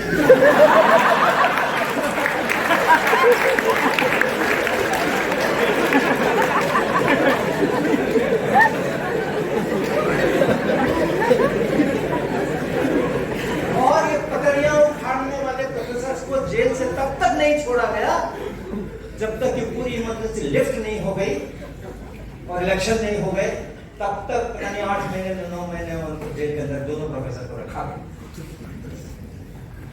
तो आनंद फानंद में फिर एचएस मनी दूसरे प्रोफेसर को कहा गया कोर्स पूरा करना है बच्चों का। आप जानते हो, आप यहाँ तो जो प्रोफेसर के भीम होते हैं उसी के अनुसार ग्रेड मिलते हैं। जो प्रोफेसर चाहता है वैसे लिखना है आपको। यानी क्या होता है ना, खास करके क्वांटम मैकेनिक्स में, मैं तो थोड़ा लाइट मूड में कह रहा हूँ, क्वांटम मैकेनिक्स में या किसी भी विषय में उसको देखने के बहुत तरीके होते हैं, एस्पेक्ट्स होते हैं। It's a philosophy, specially quantum mechanics is a philosophy. तो उसको देखने के बहुत अलग अलग किस्म के तरीके होते हैं और आप ये नहीं बता सकते कि ये ठीक है कि ये ठीक है, क्योंकि कोड तो सेम है, उसमें कोई बात नहीं, लेकिन उसका जो जिस एंगल से आप उसको इंटरप्रेट करते हो, देखते हो, वो डिफरेंट होता है। तो प्रोफेसर्स उस तरह से आपको लेके चलना चाहते हैं और फिर उसमें आपको ग्रेड करते हैं। अब यहाँ एब्रप्टली पहला पूरा सेमेस्टर और दूसरे सेमेस्टर का 3/4 ये तो ऐसे चल गया। एपी शुक्ला ने अपने हिसाब से चलाया, हमने एक चीज डेवलप की हमारे मन के अंदर में, ये एचएस बनी आ गए, उनका तो दूसरा ही रूल था, तो उस चक्कर में एक अभी रूल। तो इसलिए पीएचडी के समय में मेरे को सारा डिपार्टमेंट उसके लिए तैयार था, कहीं का रिकमेंडेशन लो, कहीं भी जाओ, यहाँ जाओ, वहाँ जाओ, और हमने डिक्लेयर कर दिया कि नहीं, मेरे को आईआईटी कानपुर से पीएचडी करनी है। 2 ही लोग थे हम पूरे क्लास में, जिन लोगों को आईएएस वगैरह का इम्तहान देना था वो तो ठीक है चले गए। 2 लोग थे हम, I was the topper and the second was Ajit Kumar Sinha, he was the second topper. और हम 2 लोगों ने डिसाइड किया था कि हम बाहर नहीं जाएंगे, हम इंडिया में रहेंगे।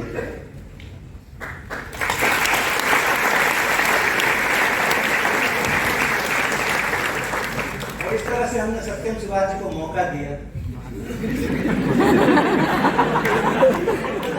ये कहने का कि आईआईटी के अंदर में, डिपार्टमेंट ऑफ फिजिक्स के अंदर में सबसे कम समय में पीएचडी हरीश वर्मा जी ने। अगर हम बाहर चले गए होते कैलिफोर्निया, बर्कले, कहीं कहीं MIT, तो आज आप ये बात नहीं बोल सकते। चलो अब थोड़ा रैप करते जल्दी जल्दी, है ना। ऐसे फिर तीसरी कथा ये है, ये तो कॉलेज जीवन हो गया। अब आ गए हम पटना साइंस कॉलेज के अंदर में लेक्चरर होकर के, वो अपने आप में बड़ी कथा है, क्योंकि जब पीएचडी भी हो गई वहां तक मेरे डिपार्टमेंट ने और मुझे बर्दाश्त किया, मेरे डिसीजन को बर्दाश्त किया। लेकिन अब जब मैंने डिक्लेयर किया कि मेरे को जॉब मिल गई है और मैं पटना जा रहा हूँ पढ़ाने के लिए, कॉलेज में टीचिंग करने के लिए, तो ऑलमोस्ट पूरा डिपार्टमेंट मेरे से बहुत नाराज हो गया। लिटरली हमसे बहुत नाराज हो गया। मेरे सुपरवाइजर ने बरसों मेरे से बात नहीं की और मुझको इतना समझाया गया उस समय में कि तुम अपना पूरा करियर बर्बाद कर रहे हो, जिंदगी बर्बाद कर रहे हो, तुमने ये है, तुमने वो है, तुमने आईआईटी में इतना अच्छा रिजल्ट भी किया है, सारे लोग, हम लोग सब लोग क्लोज सिस्टम है ना, तो सब लोग जानते हैं रिजल्ट अच्छा हो या ना हो, सब लोग जानते हैं कि किसमें क्या दम है। तुम पटना जाओगे, पटना में क्या रखा है, ना कोई रिसर्च का लैब है, ना कोई है, कोई वातावरण है वहां जाके क्या करोगे। बहुत मेरे को समझाया है, लेकिन जिद्दी बच्चा है, मानता नहीं, तो हम वहां चले गए। दैट वाज येट अव्यावहारिक निर्णय है, इम्प्रैक्टिकल डिसीजन। लेकिन उसी का देखो कैसे कैसे कहानियां चलती है। सर मैंने स्ट्रगल बहुत कम किया, स्ट्रगल किया ही नहीं बाकी चीजें एकदम स्मूथ चली है, क्योंकि हर जगह मैंने लर्न किया ना, हर जगह मैंने सीखा है, हर जगह मैंने सीखा है। और जब सीखने की खुशी रहती है तो फिर वो स्ट्रगल का दुख नहीं। ओके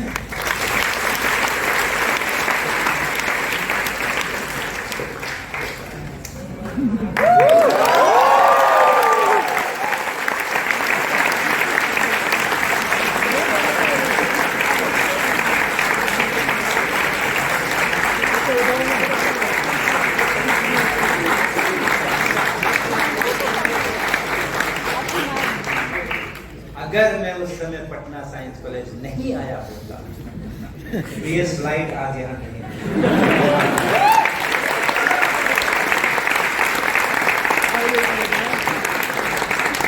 कॉमन सेंस में जिसको कहा जाएगा ये बेवकूफी भरा निर्णय ले रहे हो, जब तुम्हें चांस मिल रहा है बर्कले से तो तुम क्यों पटना जा रहे हो, इसको बहुत ही इम्प्रैक्टिकल बात कही जाएगी, बेवकूफी वाली बात कही जाएगी। But it pays. ऐसे डिसीजन भी अगर आपने किसी उसके साथ लिया है, कन्विक्शन के साथ लिया है, कन्विक्शन के साथ लिया है ना, तो फिर आपको अफसोस नहीं है, आप अपने नेचुरल वे से लर्न कर रहे हो।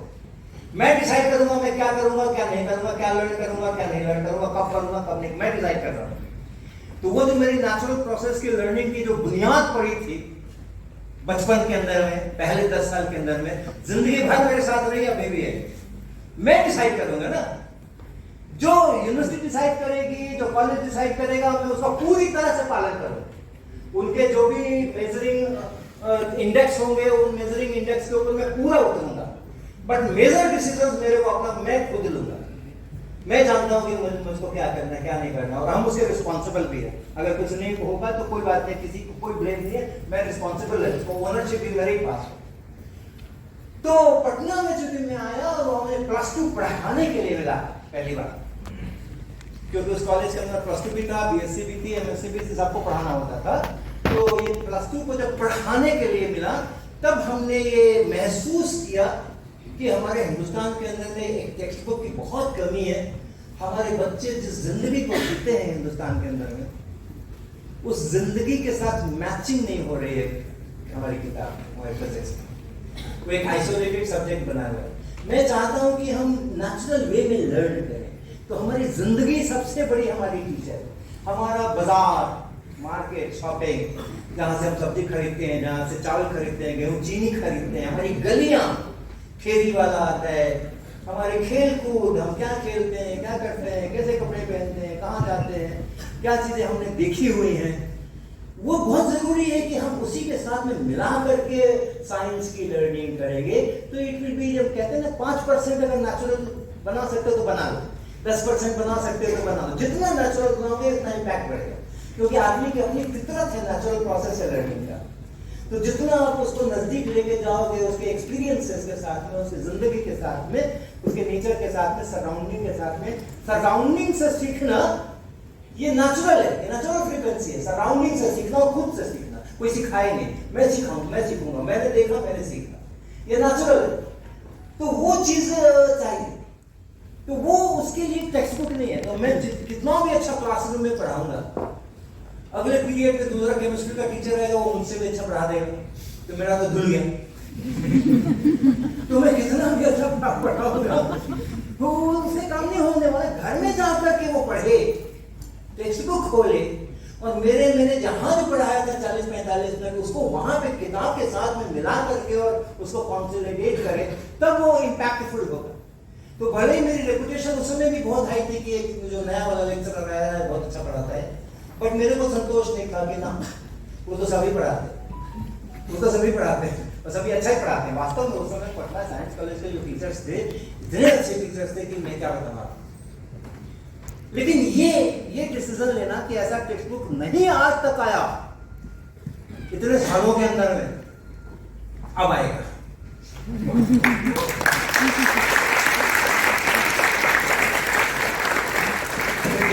उस समय में मेरे सीनियर प्रोफेसर थे जिन्होंने अपने मेरे बीएससी के समय में जब पढ़ाया भी था, क्योंकि उसी कॉलेज से मैंने बीएससी की थी, और उनको भी बहुत प्यार था मुझसे, जैसे मेरे आईआईटी कानपुर के प्रोफेसर्स को मेरे से बहुत प्यार था, मेरे स्कूल के हाई स्कूल के टीचर्स को मेरे से बहुत प्यार था, मेरे पटना साइंस कॉलेज के टीचर्स को भी मुझसे बहुत प्यार था, और उन्होंने हमें बहुत समझाया अभी किताब लिखने का वक्त नहीं है, अभी तुमने नया ज्वाइन किया है, पहले उसे एक्सपीरियंस करो, 15-20 साल एक्सपीरियंस हो जाएगा, उसके बाद किताब के बारे में सोचना। अभी तुम्हारे पास 2 रास्ते हैं, या तो तुम रिसर्च में दिमाग लगाओ, कर रहा था मैं पटना में, रिसर्च का भी मैंने शुरू किया था, उसकी भी बड़ी मजेदार कथाएं हैं, अभी नहीं कहूँगा, बहुत देर हो रही है। या तो अपना रिसर्च के अंदर में तुम दिमाग लगाओ और अच्छा रिसर्चर बनो, और या फिर पैसे कमाओ, कोचिंग करो, फ्यूचर करो, दोनों ही ठीक है।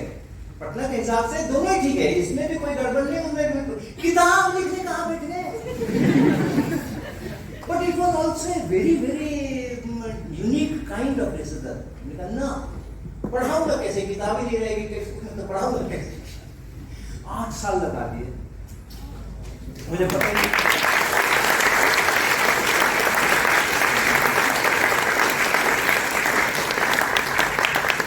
मुझे पता ही नहीं चला कि 8 साल लग रहे हैं कि 5 साल लग रहे, 6 साल लग रहे। सब लोग मुझे याद दिलाते थे, अरे 4 साल हो गए, कब किताब आएगी तुम्हारी, 5 साल हो गए, कब आएगी, लोग याद दिलाते थे। लेकिन हम तो मजे ले रहे थे, हम तो सीख रहे थे कैसे प्रेजेंट करना है, इस टॉपिक के लिए क्या करें, ये टॉपिक के लिए किस प्रकार का हम गाना वाना बोले, उसका बैकग्राउंड स्टोरी कैसा हम वीव करें, और उसके बाद फिर उसमें से किस तरीके से बच्चे लोग कहाँ स्किप ओवर करेंगे कॉन्सेप्ट्स को, इसका अंदाजा करना, और उस स्किप ओवर ना करें उनके लिए इंतजाम करना, न्यूमेरिकल प्रॉब्लम बना करके कि आओ बनाओ, नहीं बनेगा तो पता चलेगा कि कहीं कुछ स्किप ओवर हो गया है, वापस जाओ। ये सब क्रिएट कर रहे थे ना, क्रिएशन हो रहा है। नई चीज क्रिएट करने में बहुत खुशी मिलती है। मेरे को कतई ही नहीं लगा कि हमें मेरा वक्त बर्बाद हो रहा है, कि मुझे स्ट्रेस हो रहा है, इतना टाइम हो गया अभी तक नहीं बना, कतई मेरे को कोई स्ट्रेस कभी नहीं हुआ। 8 साल गुजर गए कैसे मजे के अंदर में, और कॉन्सेप्ट्स ऑफ फिजिक्स फाइनली तैयार हो गया।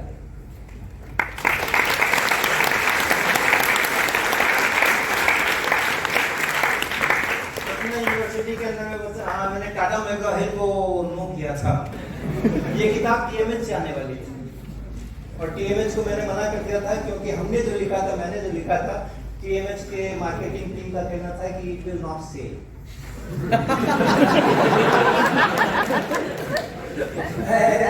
In a very serious meeting, because they did want to publish it. उनको पता था कि उन्होंने एकेडमिक रिव्यूज कराए थे मेरे चैप्टर्स के, और रिव्यूज बहुत स्ट्रॉन्ग थे। उनको पता था कि ये कोई यूनिक टाइप की किताब है, बहुत अच्छी किताब है, और बहुत अच्छी किताब है, और लोगों ने, सभी प्रोफेसर ने जहाँ रिव्यू कराया था, बहुत फैंटास्टिक कमेंट्स लिखे थे, दे न्यू इट। लेकिन उनको लगा कि ये बिकेगी नहीं, ये किताब बहुत अच्छी है, बट रिसर्च पेपर्स बहुत अच्छे होते हैं, एक जो उसको टाइप करता है और एक जो उसको रिव्यू करता है, उसको छोड़ के कौन पढ़ता है।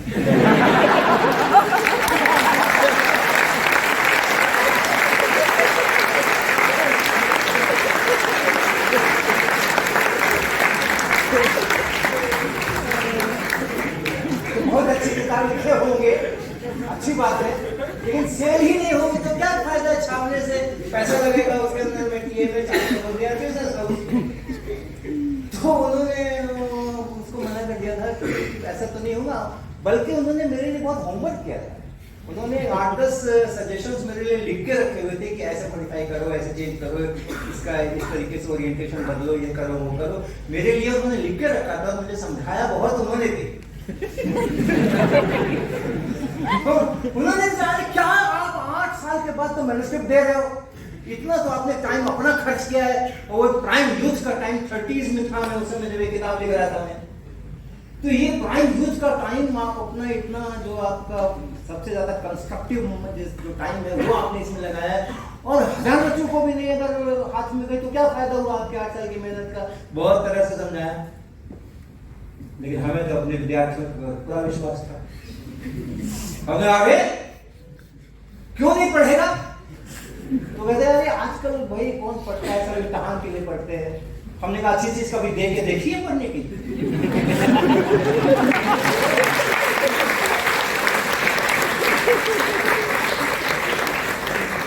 वे जो परोसोगे वही तो खाएगा ना, उसको नहीं अच्छा लगता है तो नहीं खाता है, फिर आप बोलते हो गंदा बच्चा है खाता नहीं है, इसको न्यूट्रिशन कहाँ से मिलेगा, खाता नहीं। अरे को अच्छी चीज बना के खिला खाएगा तो हमें एक बार परोसने दो, देखते हैं क्या होता है क्या नहीं होता है। बस ये मैं तैयार नहीं था, मैंने मना कर दिया, नहीं जाओ नहीं छापना मत छापो। पहली किताब थी उसमें तेजी वाला ये वाला नाम खा ले, तब भी हमने मना कर दिया, भारतीय बहुत कैसे कैसे करके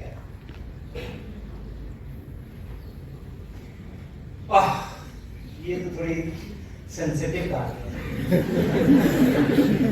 मेरे जब 8 साल पूरे हुए एज लेक्चरर, वो मिनिमम क्राइटेरिया है सरकार का, 8 साल पूरा होने के बाद आप रीडर के लिए क्वालिफाई कर सकते हैं।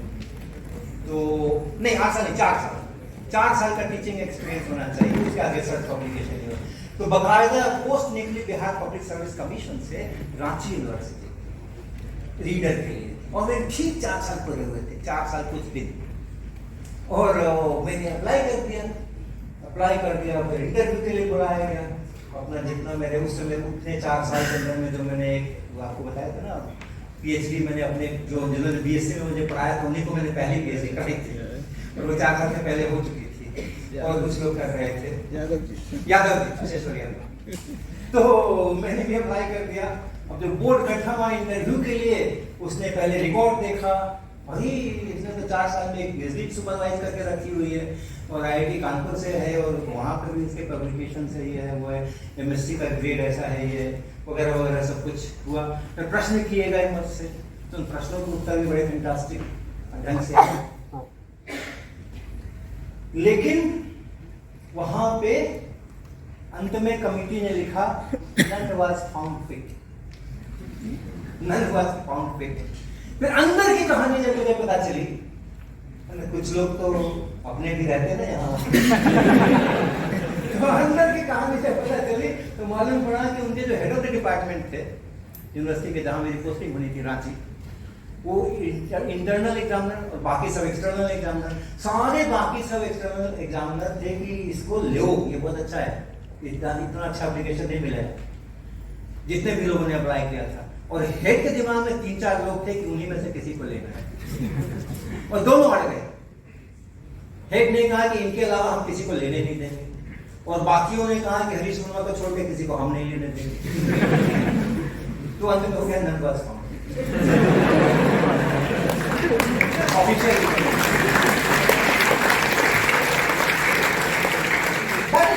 मेरे को क्या करना था, मेरे थोड़ी कोई डिसीजन लेना था, लेकिन मेरा डिसीजन अब आता है जब रांची यूनिवर्सिटी वाले हेड को, जिन्होंने पहली बार मुझे इंटरव्यू में देखा था, उनके चीज जो मित्र मंडली थे, उनसे उन्होंने चर्चा की कि मेरी यूनिवर्सिटी के में ऐसा उल्टा पुल्टा आदमी नहीं आएगा, हम जिसको चाहेंगे वही आएगा। और वहां से जब मेरे बारे में सारी इंफॉर्मेशन उन्होंने गैदर की, तब उनको पता चला कि मैं उसी कैटेगरी को बिलोंग करता हूं जिसको चाहते थे। फिर उन्हें अपना माथा ठोक लिया, अरे इतना बड़ा पाप मुझसे हो गया, मैंने मना कर दिया इसको, अरे हमें क्या पता था कि ये भी उसी कैटेगरी में आ रहा है। फिर मेरे को उन्होंने एक खत लिखा, अब देखो अब मेरा डिसीजन आएगा।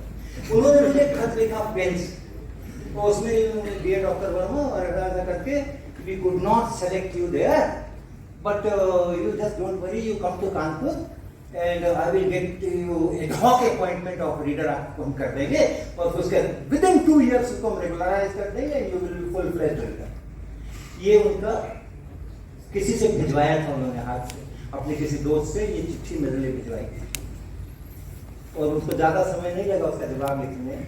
हमने कहा sir thank you very much, I am not interested.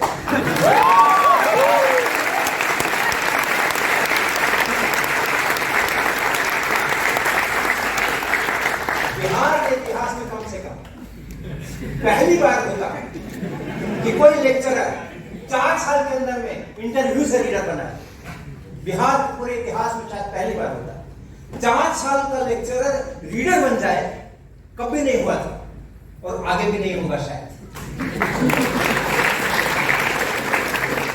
एक बार मना कर दिया तो सर आप नॉट इंटरेस्टेड। एकेडमिक ग्राउंड पर अगर आपने मेरे को जज नहीं किया है, नॉन एकेडमिक ग्राउंड पे मैं अपने को जज होने नहीं दूंगा।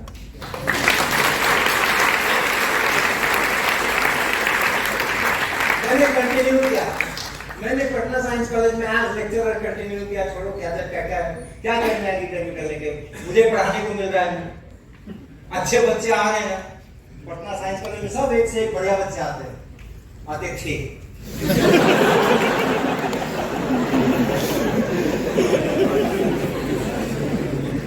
फिर वो टाइम बाउंड होता है, इतने साल की सर्विस हो जाए तो प्रमोशन मिलता है वगैरह। तो 8 साल जब हो गए तो रीडर बन गए, उसके बाद और 8 साल जब होने वाले थे तो प्रोफेसर बन जाते। हाँ, उसके 1 साल पहले मैंने IIT से पूछा कि पटना में जो काम मुझे करना था, जो सोच के मैं पटना गया था, किया मैंने। वहाँ पे फिजिकल सोसाइटी की स्थापना हुई, वहाँ लोगों को पता चल गया कि रिसर्च कैसे होता है, वहाँ लोगों को पता चल गया कि UGC से ग्रांट कैसे लाए जाते हैं। मैं ग्रांट लेके आया UGC से पहली बार। मेरे प्रिंसिपल को जब चेक मिला और कवरिंग लेटर में मेरा नाम था तो उन्होंने मुझे बुला करके पूछा ये क्या है, ये कौन सा चेक है, इसका मैं क्या करूँ। तो वहाँ रिसर्च कैसे होते हैं, गवर्नमेंट क्या क्या ग्रांट देती है, वहाँ के सब स्टूडेंट्स को बताया हमने, फैकल्टी को बताया, सिस्टम डेवलप किया, कर लिया, बहुत काम किया मैंने। IIT अगर चाहती है, IIT कानपुर अगर चाहती है कि हम इनके लिए भी, आपके लिए भी कुछ काम करें, मेरी सेवाएं आपके लिए भी उपलब्ध है, आपने मुझे MSc कराई है, PhD कराई है, तो हमने इनको अप्रोच किया और इन्होंने हमें असिस्टेंट प्रोफेसर का अपॉइंटमेंट ऑफर किया।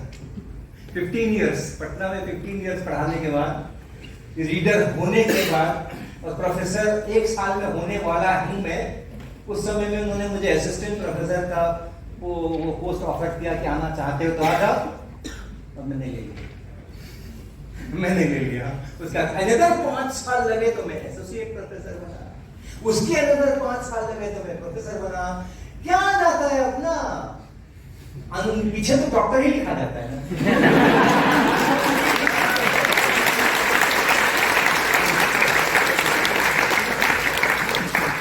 मेरे को चार्ज क्या था कि पटना से जितना मैं सीख सकता था सीख लिया।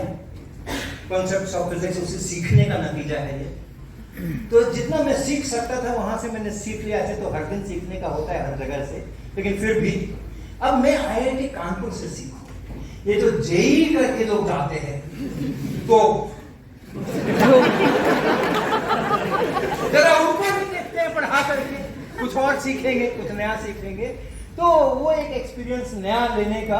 और फिर IIT कानपुर में ऑलरेडी मैंने रिसर्च किया हुआ था, तो रिसर्च के लेवल के ऊपर भी कुछ और नया करेंगे ये करके, और हमने IIT कानपुर में आने के लिए अप्लाई किया। जब उन्होंने मुझे ऑफर दे दिया तो इस ग्राउंड के ऊपर कि उन्होंने मेरे को प्रोफेसर क्यों नहीं बनाया या एसोसिएट क्यों नहीं बनाया, मेरे को एकदम एंट्री वाला लेवल नए जो आते हैं PhD करके, उनके साथ में वही वाला पोजीशन मुझे पकड़ा दिया। क्वार्टर भी वही वाला मिला वही वाला मिला, फ्रेश जो अपॉइंटमेंट वाले को मिलता है वो। क्या फर्क पड़ता है, मैं जो सोच करके आया था वो पूरा हो रहा है ना। मेरे को JEE के बच्चे मिल रहे हैं ना, एडवांस पास किए हुए, जिनको मैं पढ़ाऊंगा। वहाँ के लैब्स, वहाँ की लेबोरेटरी, वहाँ की रिसर्च फैसिलिटीज, वहाँ की लाइब्रेरी, उसको मुझको यूज करना है तो वो तो मिल रहा है ना। बंद कर दूं?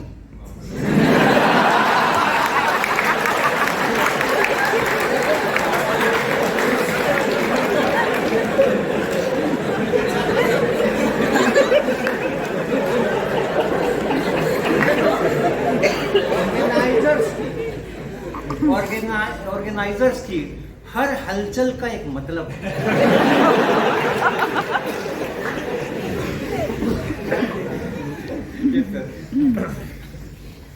तो वो तो क्या फर्क पड़ता है। मैंने आराम से पटना यूनिवर्सिटी से रिजाइन किया और IIT Kanpur assistant professor join कर लिए और बहुत सीखा। मैंने बहुत सीखा। हमने ये सीखा कि JEE पास करके आने वाले बच्चे तोप नहीं होते हैं।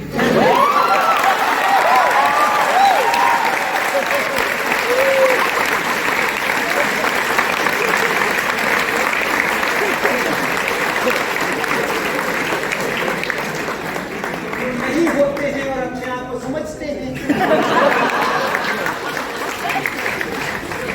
उनको कैसे बस में लाना वो भी सीखा।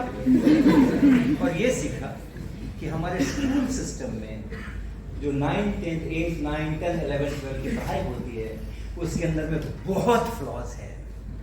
जो हमारे जेई पास करके जो इतनी कठिन परीक्षा दी जाती है और जिसका इतना शोर शराबा है, उन बच्चों का जो नेचुरल टैलेंट है समझने का, सीखने का, जानने का, याद बहुत सारी चीज़ें की हुई होती हैं, लेकिन एक नई सिचुएशन सामने आ जाए तो क्या करें? इसके अंदर उनका कॉन्फिडेंस बहुत लो है, बहुत लो है, और इसलिए हमेशा स्ट्रेस में रहते हैं, हमेशा दिमाग खराब रहता है उनका। और उसमें या तो बहक जाते हैं, डिस्ट्रैक्शन भी कम नहीं, या तो बहक जाते हैं, और नहीं बहकते तो फ्रस्ट्रेट हो जाते हैं। तो ये सब वहाँ पे मेरे को समझ आया, वो सीखा मैंने वहाँ सिस्टम में जा करके 2, 4, 5 सालों के अंदर में। फिर हमने कहा ना, अपने को स्कूल सिस्टम में भी जाके इंटरवेन करना पड़ेगा। तो करीब 2001 से 1994 में मैंने एंटर किया था। 5-6 साल समझने में, प्लान करने में लगा। 2001 के करीब से हमने एकदम फोकस किया कि आईआईटी का जो मैंडेट है मैं पूरा करूँ, सारी क्लासेस, सारा रिसर्च, पीएचडी, लैब मेंटेनेंस सब करूँगा। बट जैसे उस समय इमरजेंसी के समय में गाँव में जाकर के काम किया करता था, अब मैं स्कूल के सिस्टम्स में जाकर के उनके टीचर्स के बीच में काम करूँ, और हमने वो काम शुरू किया, और वो पिछले 20 सालों से 21 सालों से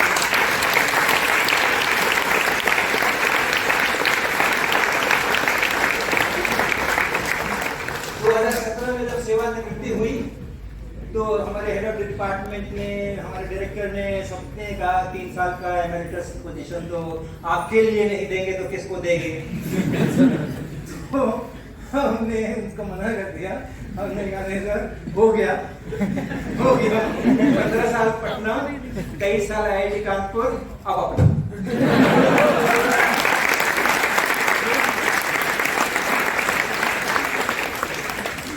ये सब कहानियां आपको मैंने सुना दी।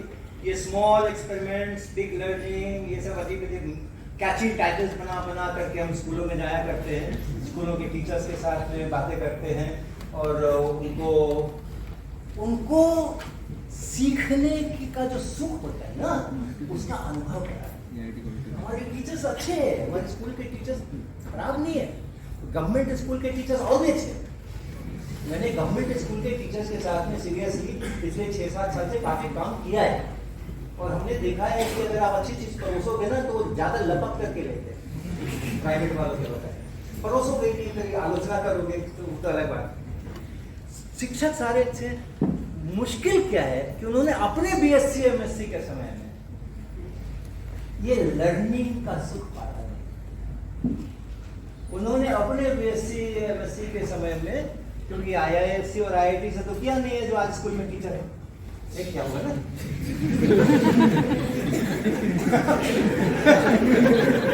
तो उन्होंने कोई जानकी बल्लभ शास्त्री कॉलेज से किया होगा, तो वहां उनको ये लर्निंग का सुख नहीं मिला है, जरा सा भी कोई अपॉर्चुनिटी नहीं मिली है उनको इसको फील करने की, इसका एंजॉयमेंट फील करने की, और इसलिए अपने स्टूडेंट्स को भी नहीं करा पा रहे। सीधी सी बहुत सिंपल सा इक्वेशन है। तो उनके यहाँ जा करके, उनके कैंप्स करके, उनसे बातें करके, कभी 1 दिन का, कभी 3 दिन का, कभी उनके यहाँ जाके, कभी उनको अपने यहाँ बुला करके, और बिल्कुल पर्सनल लेवल के ऊपर, पीछे से कोई ऑर्गेनाइजेशनल सपोर्ट नहीं है मेरे को, लेकिन मुझे लगता है कि मैं जो कर सकता हूँ वो तो करूँ। सपोर्ट कोई देने वाला आ जाए तो अच्छी बात है, नहीं देने वाला है तो कोई बात नहीं, जब तक मैं कर सकता हूँ मैं करूँगा अकेले। तो हमारी जो छोटी सी टीम है शिक्षा सोपान की, थोड़ी सी, एक 8-10 लोग हम लोग हैं, और मेरे अलावा कुछ आईआईटी कानपुर के फैकल्टी मेंबर्स जुड़े हैं, उतना शिद्दत से नहीं जुड़े हैं जितना मैं जुड़ा हूँ, लेकिन हाँ जुड़े हैं, कई सारे जुड़े हैं। और उसके बाद 6-7-8 हमारे उसी प्रकार के बच्चे हैं जो रंजीत का बता रहे थे, पिताजी रिक्शा चलाते हैं, किसी के पिताजी बस के ड्राइवर हैं, ठीक है। आस पास की लोकल कम्युनिटी जो है उसमें जो बच्चे अच्छा रिजल्ट कभी नहीं किया और कभी हाई ग्रेड्स नहीं लाए, लेकिन मैं जानता हूँ कि क्षमताएं किसके अंदर में कितनी हैं, जबरदस्त सभी में होती है क्षमताएं, केवल मन का बात है कि कौन कितने मन से उस काम को लेता है, उत्साह से लेता है, कॉन्फिडेंस के साथ लेता है। ये हम लोग 6-7-8 लोग मिलकर के चला रहे हैं, और आज की तारीख में 30 ऐसे शहर हैं जहां कम से कम एक टीचर ऐसा इंस्पायर हुआ है कि अपने सारे स्कूल के रिस्पॉन्सिबिलिटीज को पूरा करें, सिलेबस भी खत्म करना है और अटेंडेंस भी लिखनी है और सारा करके 1 टीचर 1 लैब का मैंने कॉन्सेप्ट दिया था। 30 जगह पर आज 1 टीचर 1 लैब लोगों ने अपनी अपनी स्टैब्लिश की।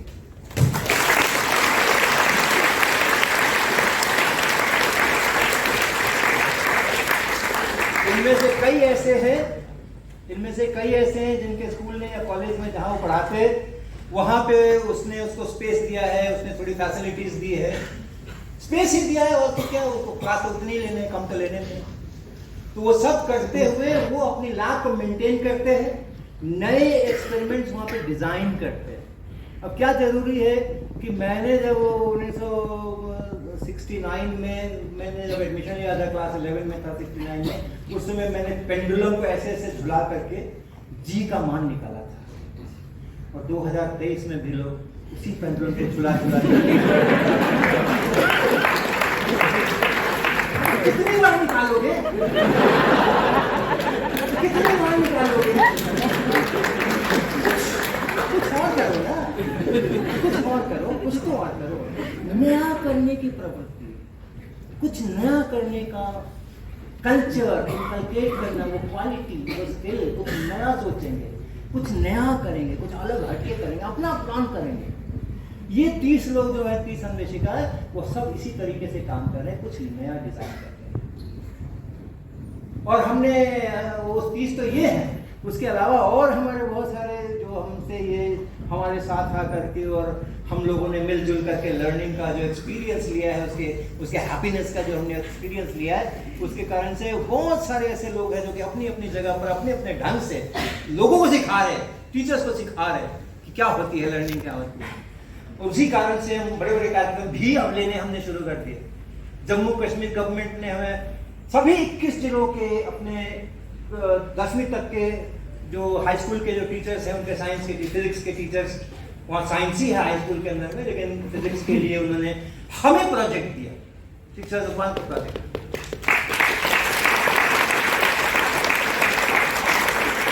कब दिया? 2016 में, जिस समय जम्मू कश्मीर में टेररिज्म अपने सबसे बड़े उफान पर था, पीक पर था, उस टाइम पर। और हमारी टीम के लोग वहां जाकर के, जम्मू जाकर के, श्रीनगर जाकर के, एक दफा तो जम्मू में जब हम लोग कर रहे थे, मैं भी था उसके अंदर में, भम भम की आवाज आई, तो आई होगी, हमारा चलता रहा क्लास, खत्म करके जब वापस अपने होटल पे आए तो टीवी पे उसी का पूरा दिखा रहे थे, ये ब्लास्ट हुआ और इतने यहाँ घायल हो गए। और वो जगह जो थी, जिस आवाज सुनी थी ना बम बम हमने, वो हम जहाँ पढ़ा रहे थे उससे केवल 3 किलोमीटर दूर जहाँ वो हमला हुआ था, आतंकवादी हमला हुआ था। लेकिन सभी 21 जिलों के लिए 21 वर्कशॉप हमने जम्मू कश्मीर में उस समय में 2016 में जवाहर नवोदय विद्यालय ने इस साल हमें कहा कि आप उनके 7 ट्रेनिंग सेंटर्स हैं देश के अंदर में, 7 सेंटर्स पर आप एक एक प्रोग्राम जरूर दीजिए इस साल के 2-3 महीने के अंदर में। तो अभी अगस्त सितंबर अक्टूबर में हमारी टीम ने वो पूरा प्रोग्राम सफलतापूर्वक पूरा किया। इसके पहले केंद्रीय विद्यालय वालों ने 2 साल तक अपने सारे पीजीटीज जो थे फिजिक्स के हमसे ट्रेनिंग करवाई। उनका कहना है कि ये ऑन एंड अबव है, जो हमारे सिस्टम में जो ट्रेनिंग होती है वो तो होती ही रहेगी, होती है, अभी भी हो रही है, इस साल भी हो रही है। लेकिन हमें पता है, उनके कमिश्नर में फिजिक्स केमिस्ट्री है विनायक गर्ग, हमें पता है कि उस ट्रेनिंग से कुछ होने वाला नहीं है। इसलिए आप ट्रेनिंग दो और 7 सेंटर पर एक एक वो अपने पूरे प्रोग्राम के अलावा उन्होंने मेरे लिए प्लान किया। तो हम लोग जो है जो उठा देते हैं झंडा, तो पूरा करके छोड़ते हैं झंडा।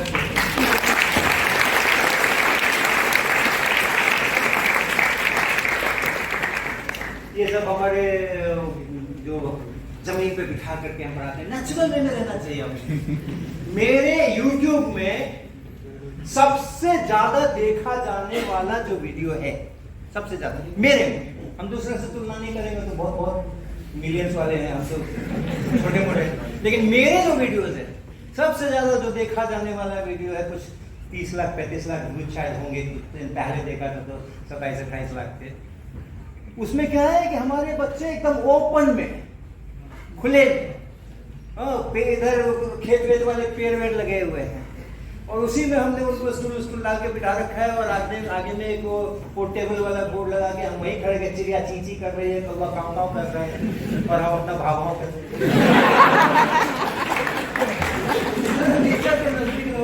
तो हमारे ऐसे ही होते हैं, जब आप यहाँ देख रहे हो नहीं दिख रहा होगा तो बत्ती जल रही है, लेकिन जमीन पे बैठे हैं, इधर उधर हैं, बाहर हैं, अंदर हैं, कहीं कुछ कर रहे हैं।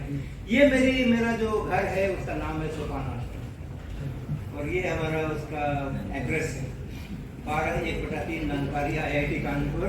IIT कानपुर जो कि पोस्ट ऑफिस है इसलिए वो IIT कानपुर है, ऐसा मत सोचना कि उनसे मेरा कोई रिश्ता है। जब रिश्ता था और अंधकार को क्यों धिक्कार, ये अच्छा है एक दीप जलाए जो नीचे लिखा हुआ है।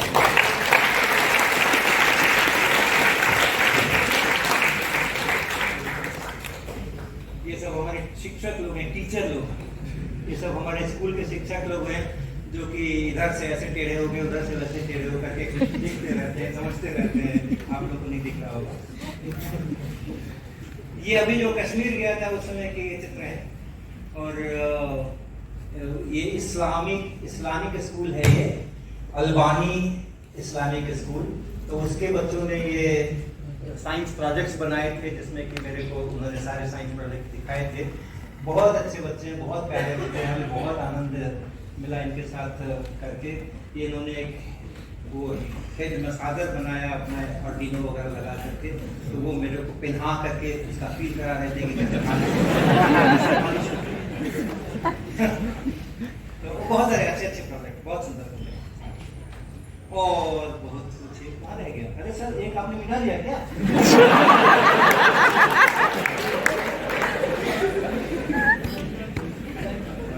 लास्ट स्लाइड है वो यहाँ गायब है। वो ये दूसरा ये अंतिम कथा ये थी अनकॉमन डिसीजंस वाली कि सर ने बोला ऐसे भाषण नहीं देना, PPT बना के लाना। और हमने PPT बनाई नहीं, हम तो ऐसी बातें करने के लिए आए थे। लेकिन उन्होंने जब बताया कि PPT बनाना है, कल लिखा इन्होंने मेल मुझे कि आप PPT बना के लाओगे। तो आज सवेरे 3 बजे से 5 बजे तक मैं ये PPT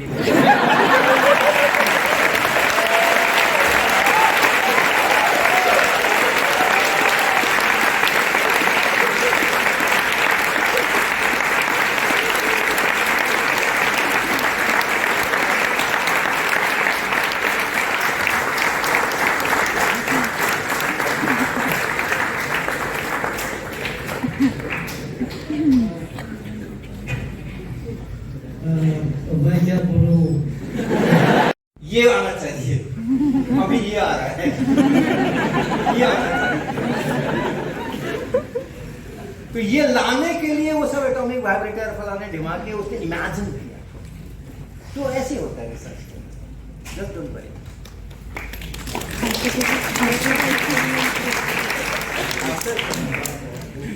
क्या आपकी सीखने की इच्छा ही एक कारण था जो आपको इतने लंबे समय तक प्रेरित करता रहा कि समाज के निर्माण के लिए काम करते हैं, या कुछ जिंदगी में बहुत उतार चढ़ाव भी आते हैं?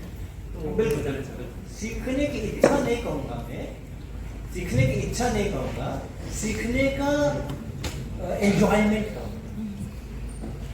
इट्स नॉट कि मेरे को सीखने की इच्छा है, वैसे भी इंटरप्रेट कर ही सकते, बट ये था कि सीखने में जो कि मजा आ रहा था, सीखने में जो कि खुशी मिल रही थी, कुछ भी हम नया कुछ अपनी तरफ से सोच करके आते हैं, इट वर्क्स, तो उसका जो हैप्पीनेस है ना, इट्स लाइक डिवाइन हैप्पीनेस, तो दैट ड्राइव्स। ओके सर हम लोग जैसे आप बताया कि आप अपने व्यक्ति के टाइम इतना सब कुछ करके भी टेंथ से चीजें करते हैं और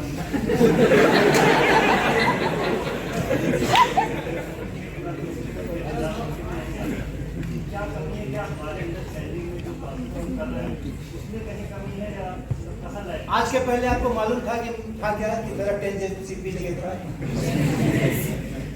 तो क्या फायदा हुआ होने का?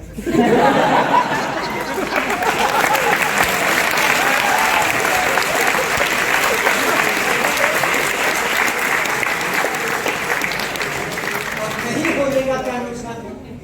मालूम नहीं था, पहले नहीं था, पहले हमारे रिजल्ट खराब आते थे, क्या फर्क, कुछ फर्क नहीं पड़ता है। It all depends what you have done, create that।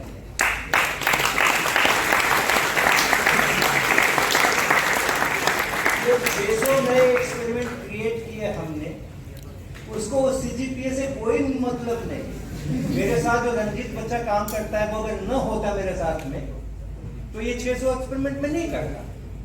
He is the person who can do everything. उसको मैं आइडिया दूंगा कि मुझे ये चाहिए, अब वो कैसे बनेगा, उसका क्या स्ट्रक्चर होगा, डिजाइन भी खुद करता है, उसके बाद काटा पीटी करना, वेल्डिंग करना, उसका सब वो ला रखा है उसने, व्हील कटर और ये सब ड्रिल मशीन वो सब ला रखा है, वो करना करके हमें अच्छा सा उसका स्ट्रक्चर बना करके देगा। वो बच्चा कर रहा है, उसके तो ग्रेड पॉइंट बहुत खराब है, बट ही सो यूजफुल, और उसकी उतना ही महत्व है जितना मेरा महत्व है। उसके बिना मैं कुछ करता ही नहीं। मैं तो हर जगह उसको बताता हूँ कि ही इज अ पर्सन। तो उसकी चिंता क्यों करते हो कि 10 आया कि 8 आया कि 7 आया, पास कर लेना, फेल नहीं।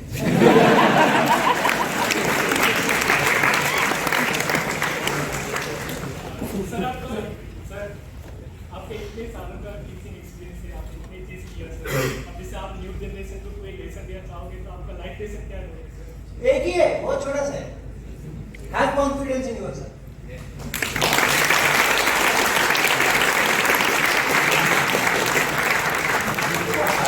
हर किसी में बेसिक कैपेबिलिटी है। जैसे हर बच्चे को स्कूल में आने के पहले न्यूटन के तीसरे नियम पता होते हैं, तीनों नियम पता होते हैं। हर स्टूडेंट के अंदर में बेसिक कैपेबिलिटी है। अब ये है कि आप फ्रस्ट्रेट मत होना कभी भी, क्योंकि आपको लगता है कि मेरे ग्रेड नहीं आए तो मुझ में कैपेसिटी नहीं है, कैपेबिलिटी नहीं है, I am good for nothing. ये हो गया तो आपको लगता है वो मेरा प्रोजेक्ट अच्छा नहीं हुआ, फलाना हो गया तो आपको लगता है कि मेरे में कमी है। आप में कोई कमी नहीं है भाई, कमी उनमें है जो कि आप में कमी देख रहे हैं।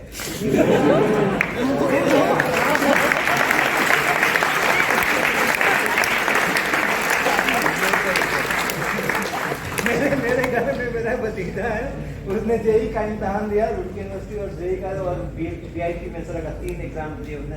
ये बात है हो गई लेट 70s की, 80s की, तो 80s की बात है। तो IIT में उसका सिलेक्शन नहीं हुआ, फेल हो गया। और लेकिन लड़का बहुत अच्छा था, उसने प्रेजेंटेशन बहुत अच्छी की थी, तो तमाम दूसरे लोगों को सब IIT वाले जेई के प्रॉब्लम सॉल्व कराता रहता था, सिखाता रहता था, उसका खुद का ही है। ओके, तो सब लोगों ने उसको बहुत आश्चर्य भी सभी को हुआ, बिकॉज पीपल वर थिंकिंग कि इसको बहुत हाई रैंक आने वाला है, विदिन 100 वगैरह आने का उसका चांस है, सब लोग सोचते थे। बहुत आश्चर्य हुआ, लेकिन सबने उसको कंसोल करने का कोशिश किया, कोई बात नहीं है, कोई बात नहीं है, अगले साल इस कोई हो गया, हर बार थोड़ा ही ऐसे होता है, तुम्हारा इतना अच्छा प्रिपरेशन, नेक्स्ट ईयर तो तुम्हारा जरूर हो जाएगा। ये बच्चा क्या बोलता है, मैंने IIT सिस्टम को एक चांस दिया था कि मुझे लेना है।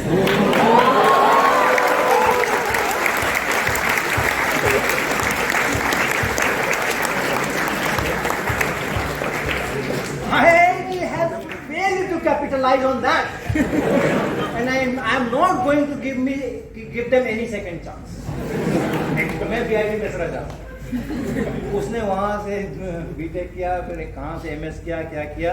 6-7 साल के बाद वो अपनी माइक्रोसॉफ्ट कंपनी के एक उसके क्या बोलते हैं, जो भी बोलते होंगे, हाई पोस्ट होते होंगे, उसके तहत IIT कानपुर आकर के, और IIT कानपुर के बीटेक कंप्यूटर साइंस के बच्चों का, जिन्होंने अपने 4 साल पूरे किए, उसका उसने टेस्ट लिया, इंटरव्यू लिया।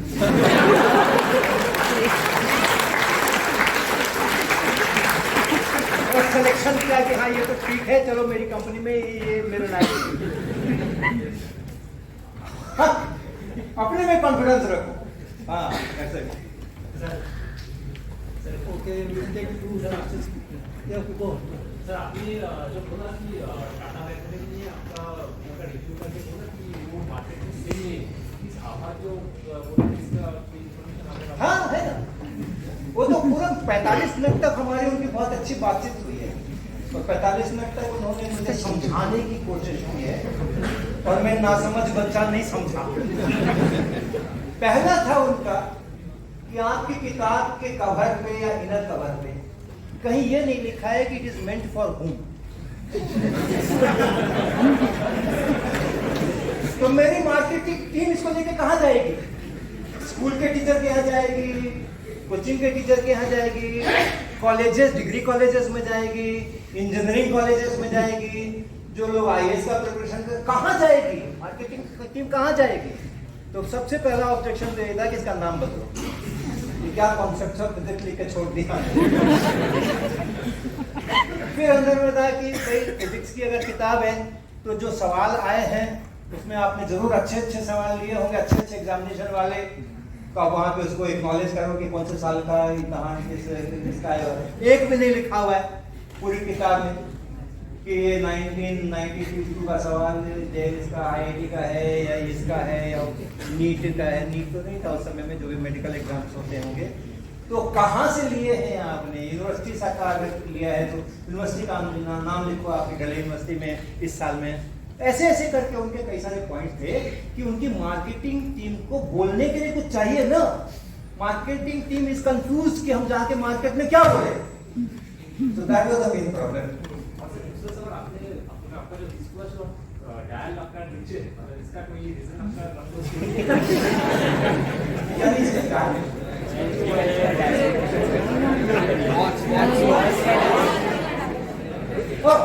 नीचे क्यों है? ग्रेविटी के कारण।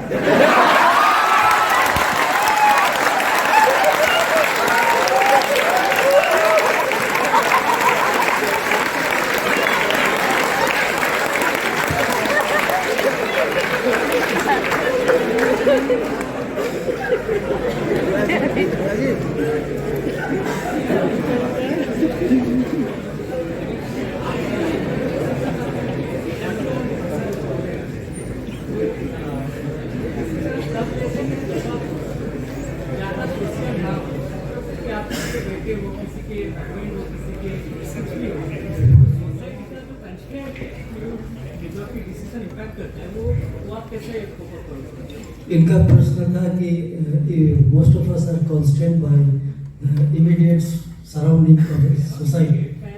Yeah, constant. There are a lot of constants. So how you take independent decisions? देखो हर एक समय वो दो तरह का स्टैटिस्टिक्स में एवरेज होता है। एक होता है ensemble. At a given time you have so many molecules, so many entities, आप सबको देख करके और अपना फंक्शन बनाओ, डिस्ट्रीब्यूशन फंक्शन बनाओ। एक होता है कि आप एक ही पे कंसेंट्रेट करो और as a function of time वो कदा जा रहा है, उससे आप अपना स्टैटिस्टिक्स बनाओ। ये दो तरह का चीज होता है। तो वही चीज है कि मैं जो अपनी कहानी कह रहा हूँ उसमें एक एंटिटी है, but then there are various instances, so it is giving you some kind of a statistics. मेरे भी परिवार था, जब मैं भी स्कूल में था, कॉलेज में था, तो मेरा भी परिवार था। मेरा परिवार कभी भी फिनेंशियली अच्छा नहीं रहा, कभी भी, राइट। तो हमारे परिवार में स्टेबिलिटी तब आई है जब मैंने लेक्चरर इन फिजिक्स 1979 में पटना यूनिवर्सिटी में ज्वाइन किया। उसके पहले तक नहीं आई। और कंडीशन ऐसी थी कि स्कूल में जाने के लिए जो स्कूल का यूनिफॉर्म, तो खैर मेरे स्कूल में कभी नहीं रहा कि उसको यूनिफॉर्म पहन के जाना है, लेकिन एक जो नॉर्मल होता है कि अपना कमीज पैंट पहनना है, एक चप्पल होनी चाहिए पैर के अंदर में, हमें वो भी नहीं मिलती थी फैमिली से। तो हम में वो सब वो सारे सिचुएशंस मेरे साथ भी गुजरे हैं। ओके।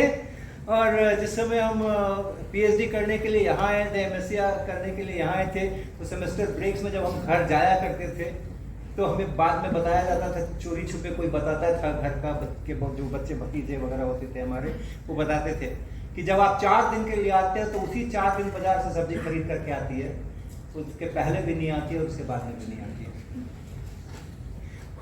अप्स एंड डाउन्स है और आप इमोशंस का सहारा लीजिए।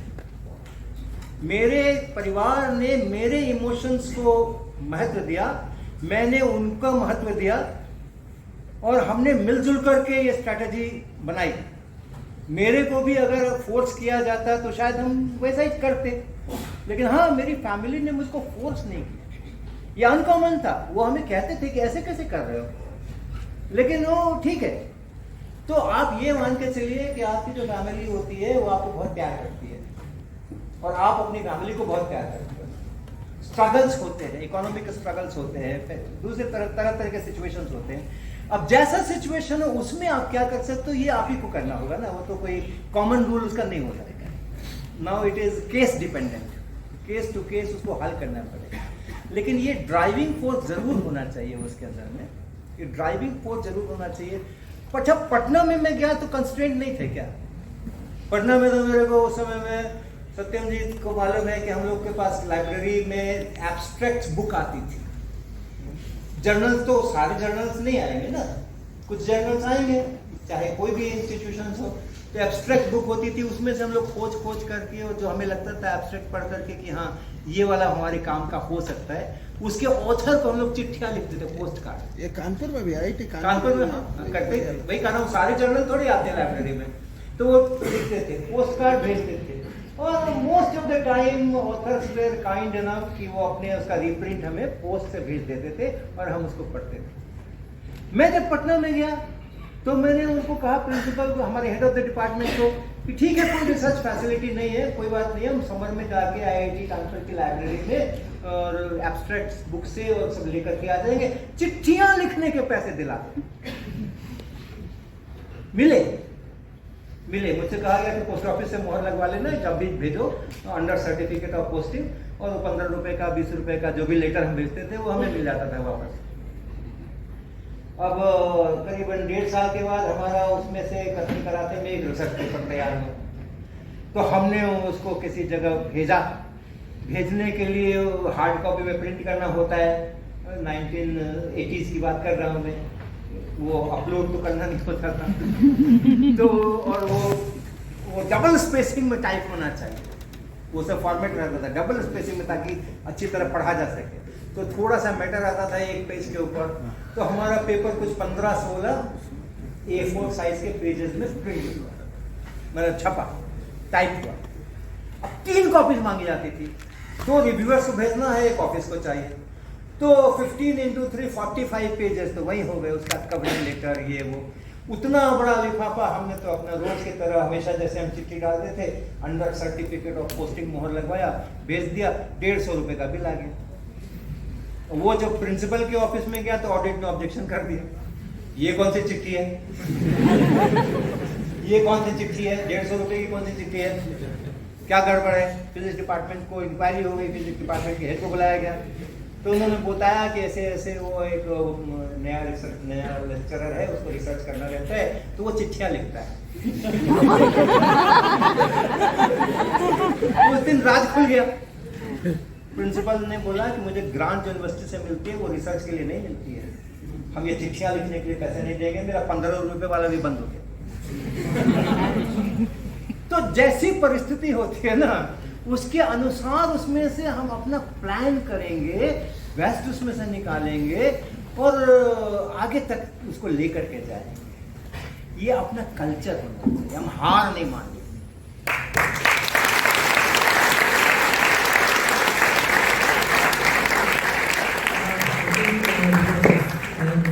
We have to stop it. Professor Verma ने 2 घंटे